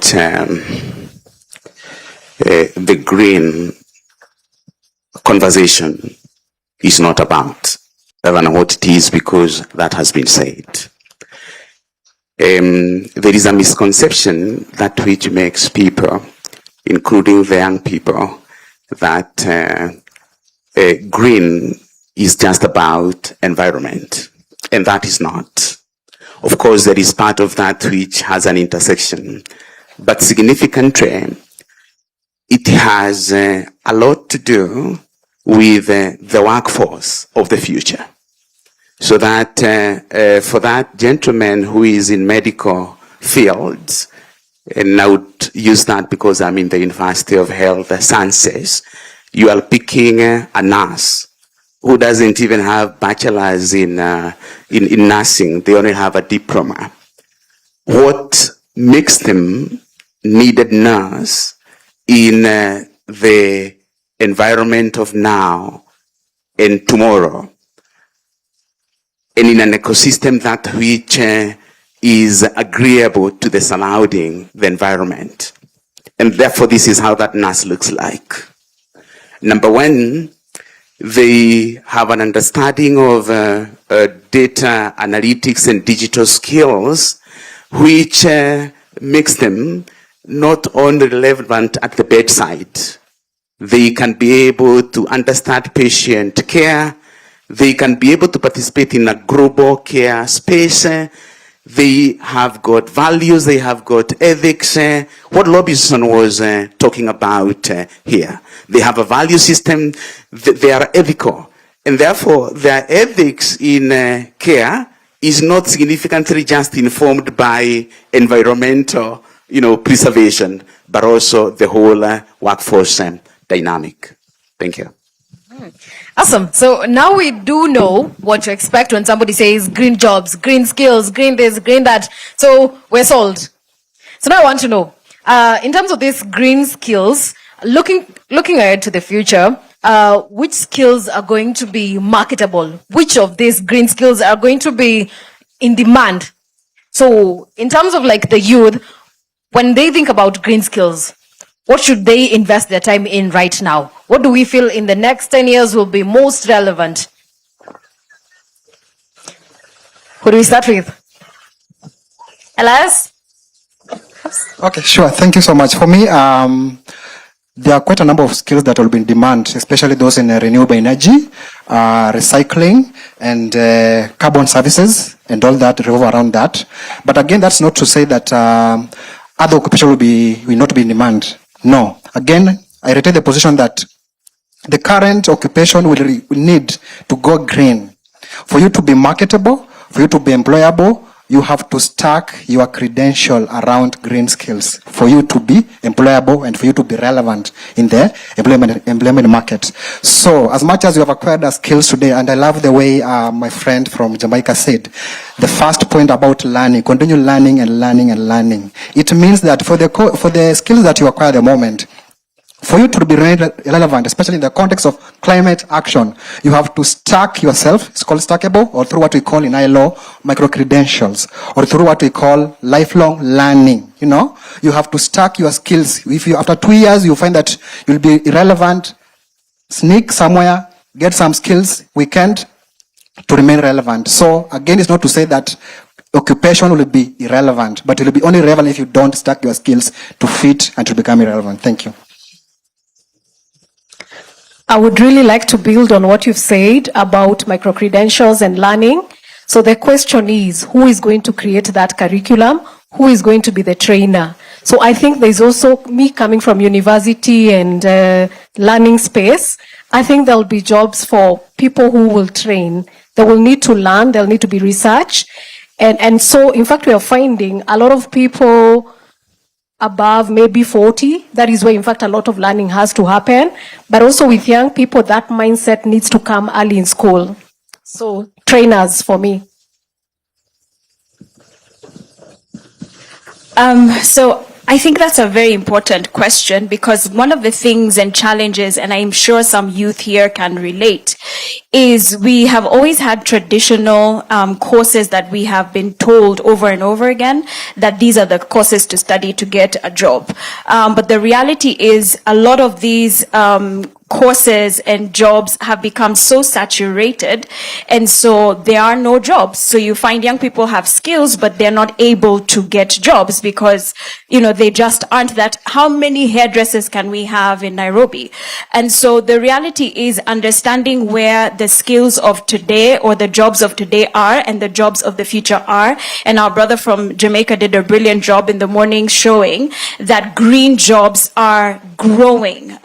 They are here to stay and continuously growing. When we talk renewable energy, and someone also gave good statistics around how Kenya is 92% renewable energy and going towards a target of 100% renewable energy. Those are opportunities that will grow. We've talked about the e-mobility sector, and Professor Dr. Moria was saying no, but they've reduced or rather zero rated the import of X number of e-mobility vehicles that will be coming to Kenya. So now that means a whole ecosystem of people who will be working with electric vehicles, be it the mechanics, the battery swappers, those who will be riding those vehicles. So don't think green jobs just directly in terms of you're the one who is installing the solar panel. Think an organization that is an solar panel installing firm. In there's an accountant. In there's a communications expert. In there's a resource mobilization officer like myself. So I am in a green job, but I'm not necessarily doing that which is directly touching the environment. There are so many jobs that will be offshoots of those ecosystems opening up. So I've mentioned renewable energy. In there, there's this productive use of energy like clean cooking, like e-mobility. There is food systems, climate smart agriculture. That's big on the African continent and growing. The circular economy, waste management, recycling, also huge, not just for jobs, but for entrepreneurs. And, the list goes on. And so the opportunities, just to encourage you, there are opportunities. Put your ears on the ground, surround yourself in spaces where you will hear of these opportunities and connect to trainings, like organizations like, WTS. I know you guys very well. The name went. WTS, Jacob Zada, they are organizations that are skilling and then connect you to these opportunities. Awesome. I think that's been covered very well, but maybe the only thing I would throw out is skills normally fit a problem. So if you're able to forecast the problem, you're able to see, because this is a very dynamic market. What was happening 10 years ago and now is a very different thing. You have to be on top of your game, constantly seeing how the market shifts, adapt your skills to how the market is shifting. And that is what will keep you ahead of the game. What skills? Number one, skills that make you fit for purpose. I must say this. Academic excellence sometimes is overrated. I am a young professor in a university. In high GPA is celebrated, first class is good to have, but persistent research continues to show and demonstrate, unfortunately, that between 60 to 65% of what the learners are doing in class is not what is needed in the marketplace. That mismatch. So for the learners who are here and are graduates, are career people who are in progression, what is important? Fit for purpose. Technical, you will have no challenge. Because the universities that which we have, more often than not, they will give you a good technical skilling if they were to do what, Huawei was saying here, bringing industry in class. And I think that is happening. But communication skills, conflict resolution skills, leadership skills, skills that which helps you to have mobility of job. If, going back to my nurse, if you are a nurse, learning a language which is not just English language, so that you can speak German. If you are a medical practitioner sitting here, then you know in your bucket, one of the things that which you are adding is multilingual proficiency. That way then you are able to transfer your skills from East African market to European or global market. So what is that? Then the last one, it is many times underestimated because it is not taught. The value system. It is an incredible thing. If you are a plumber, building a value and ethics allowed what you do as an entrepreneur, so that every time when the market is looking for a plumber, they know this is one who keeps their word. There is a university in West Africa, in Ghana, Accra, called Ashesh University. That university trains people about value system. They are known for value system than anything else. When you're in first year, they give you something they call badge of honor. In their program, during the examination, they don't have invigilators. You know, learners sit in class and no one supervises them. If there was any case of cheating, their fellow learners will report them. Value system. If you can build something from this conference and convening, my word would be build a value system around what you do. Many times it goes build technical knowledge and expertise. Thank you. Awesome. So I heard him say, build a value system. If you're building a value system, and hey, it might just be me because I'm a business reporter, sounds like you're saying invest in green jobs. Is that right? What sustains green jobs? What sustains green jobs is adherence to green policies, rules, so that when we have green rules that will support sustainable energy, sustainable businesses, you have employers and you have employees who are ethical. If you are using AI tools, data analytics, you can be able, as you get those tools support you, you are also subscribing to ethics of AI. So at the heart of it is ethics, is the value system. It keeps green environment more, it brings responsibility and accountability more than any technical training that you can ever have. Those are my views. Allow me to jump in to also speak to that, because I agree with what he's saying.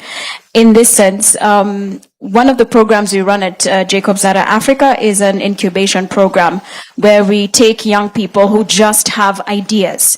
So like if you have an idea in this room and it's tied to solving for climate change, depending on the particular focus sector we are looking at, and that the idea is actually viable, we take you in. But one of the things that we consider very, very critical in our program is mindset transformation, because an entrepreneur is a 360 human being, and so it's not about making money alone. And again, to our brother from Jamaica earlier who spoke, and he's also spoken about, there are certain things that you require outside of technical skills, outside of knowing how to do biashara. What kind of person are you? Are you able to communicate? Are you someone of integrity? Are you somebody who keeps their word?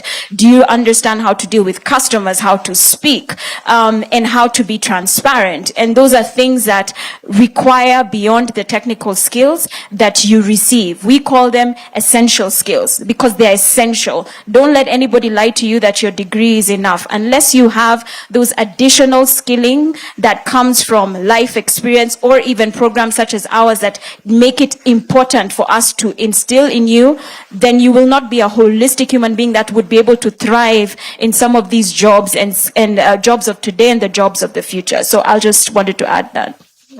Lovely. Anybody else have anything to add before I skip on to the next question? Yes, Lillian? So I think I really like Professor Irongo's contribution to compassionate nurses. I've been talking about that for long.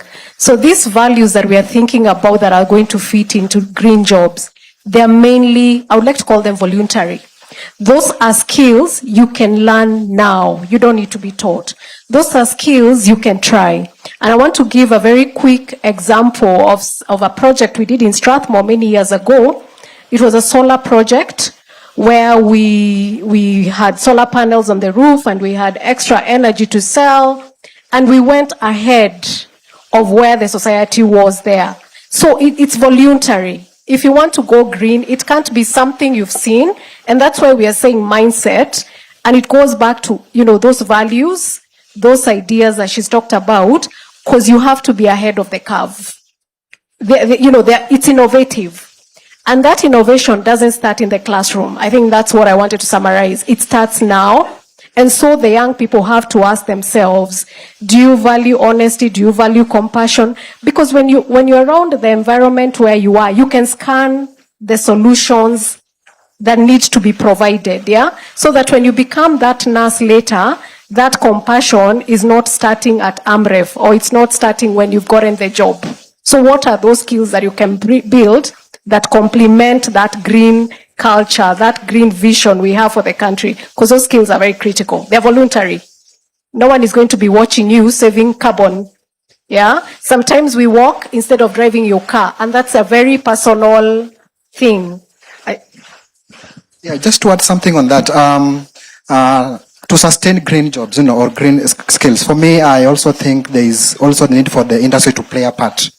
And there's what we call work-based learning, It's a noble thing that industry to be also the trainers themselves, because the change normally takes from their doorstep, And they need to incorporate also, to be also the trainers. They need to collaborate with the training actors as well. They bring on board youth to learn in their company, because it's only through that the youth will be able to learn the universal skills of core skills that my colleagues have mentioned. So it's very key, and it's actually part of my thesis, at my master's level, where we have this paradox where youth saying there's no jobs, at the same time labor market saying they don't have the right skills. That's a very big paradox. Yeah. So how do we merge it? The industry also need to become the trainers as well. Thank you. Wonderful. Lane, I did see you nodding and noting down a few things, so I'm giving you a one-time opportunity to contribute, maybe voice out your opinion. Oh, you're enjoying the conversation. Wonderful, wonderful. So Duncan did mention something about we need to implement a few policies to actually favor these endeavors. So I want to hear from you guys. What are these policies that you feel that the lawmakers, the government needs to implement when it comes to the conversation of green skills? We can start with you, Duncan. Yeah, thank you. To sustain green environment sustainability, to be able to invest in green jobs, it has to be driven at policy framework level. It can't happen anywhere else. The government, therefore, among the other stakeholders that we have, has to be able to sustain and create infrastructure which rewards green energy producers, rewards institutions and entities that are participating in that value chain, and also the marketplace must also be ready to absorb products which are green energy products. Sometimes the efficiencies may not be as high as those that are powered by fuel, but the responsibility that which comes even to the consumers themselves. Okay, I'll give an example of, for example, repurposed batteries. How many people will trust, if I come and install a solar system in your house, I'm going to use repurposed batteries? Many people will not want to purchase, yet the only thing you require as the customer is the energy. The goods actually don't matter to you. So we have to be a bit dynamic also in how the policies cover green products, because some of the green products have been given, I would say, a bad name, in quotes, but it's because they haven't been fully understood. So whenever there is policy, the policy, I would say, also needs to go hand in hand with sensitizing the people to understand what the products are doing and what the policy actually stands to benefit the people. That would be my take on that. Okay, I'll start with something that everybody always says. Kenya is not short of policies. It is implementation. This is where the problem lies. But I'll start here. Especially for us in the work that we do, we really believe in system level interventions because you find that someone is doing a little pocket of something on this corner and that corner and that corner, but our young people don't understand our V4D program, Jacob's Data program. Them, they just want a skilling employment, a clear pathway. But many times you find, programs are moving someone from one to another, or skilling, and then it ends there. But for us, we believe the entire pathway needs to be clear. And so if we're saying skilling, we have to be sure where this young person is going to end up. Not skilling, certificate, good luck, but skilling, certificate, job. To do that, we can't do that alone. Government is involved. The skillers, the institutions, the learning institutions are involved. The additional partners like us who come in with other additional support, the funding, it's all within that ecosystem. Now, for government specifically, they have nationally determined contributions. They have goals towards renewable energy, towards reducing carbon emissions in Kenya. And so it is very much part of their agenda. Now, can those policies that they have created, and I know we had a green jobs and skills strategy launched this morning, I'd love to see some of the things that are written there actualized on ground. Because what that means is it will open up, our demand sector, our private sector that can then say, we can be able to absorb more jobs because they've released or loosened the amount of taxes expected from us, or, zero rated, certain things for importation. Just create a conducive environment. Create a conducive environment for green businesses to thrive. Create a conducive environment for green entrepreneurs to thrive. A young person who has a brilliant idea, don't make them jump over 50 hoops to set up that enterprise. Make it easy for them because it helps government, their agenda around, creation of jobs and all those other global commitments that they've made, and it also helps the entire ecosystem. So enabling environment for government through their policies and actually make sure those policies are implemented. Yeah. All right. So, Elias, before you go, I just received my third "we're out of time" alert. So, kindly do keep it short and sweet. Sure. For me, just to say that we need, it's true for what she has said, we need policy certainty. Like in the morning, I heard about 1,000 AVs imported. Why is it based on the policy framework, And then most importantly, a policy that gives enterprise to invest in greener technologies, and be implemented. Not just incentives alone, but to implement it. And more importantly, the policy that touches on skills development should also fly, be fast to incorporate these incentives as well. So that, I mentioned about stackable credentials, micro credentials, and also what I call RPL, recognition of prior learning. For those who don't know, you might be at a workplace, you have acquired skills that you never learn in your institution, but you have the opportunity to go to either NITA, National Industrial Authority, to be assessed for that particular skills and be credible enough for the sake of career mobility. Thank you so much. So quickly, I'll try and use little time. I want to go back to what Manda said. We have enough policies. For me, it's three things. Continue conversation. So you need stakeholders who continuously talk about responsible citizenship. Because for me, green is responsible citizenship. The second thing is lack of rigidity in policies. Because if we are talking about innovation, then how much time does it take to turn around these policies? So it needs to be a conversation that reduces rigidity in policies. So do you have the policies first, or do you have that green innovation first? So that conversation is very important. And lastly, who are leading this? Do we have examples in the society, role models that drive this? Because we need to see more of. I always talk about Faith Kepiegon. When you hear Faith, she runs. We all watch her when she's running out there. So who are our green ambassador? One of them, allow me to mention Professor Wangari Maathai today, because that is someone who left that mark in our society. Long time before we understood green societal innovations. Thank you. All right. Thank you so much. A round of applause for the panelists. Thank you. Wonderful, wonderful, wonderful, wonderful.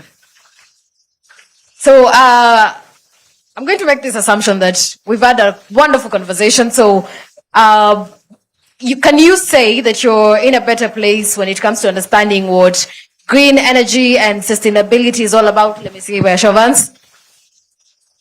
Wonderful, wonderful. Thank you so much. So you can have your seats as Sally is coming. And I'm going to request the DJ to play some music. Could be from Jamaica, but...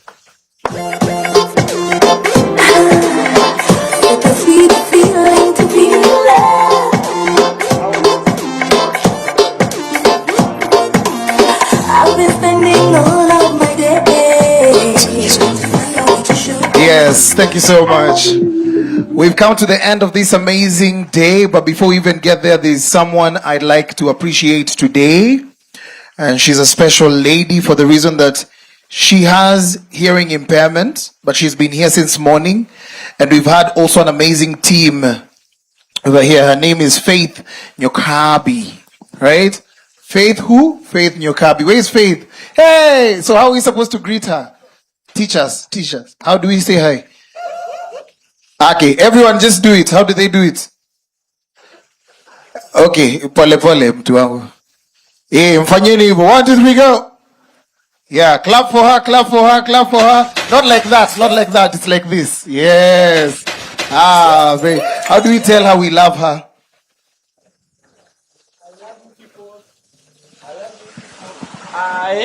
I love you.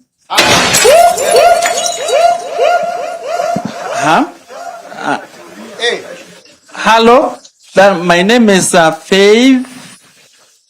I thank you a lot for, I have learned a lot of things from morning up to this time. May God bless you and the organizers.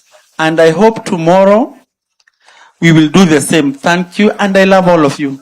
How do you say aww? Aww. Yes, yes. I mean, we love you, babe. So much. Yeah. Thank you so much. Ladies and gentlemen, you've been a great sport. May you grow in your spaces. May we gain the skills to grow to the next level. Be successful in everything you do. See you tomorrow at 8 a.m.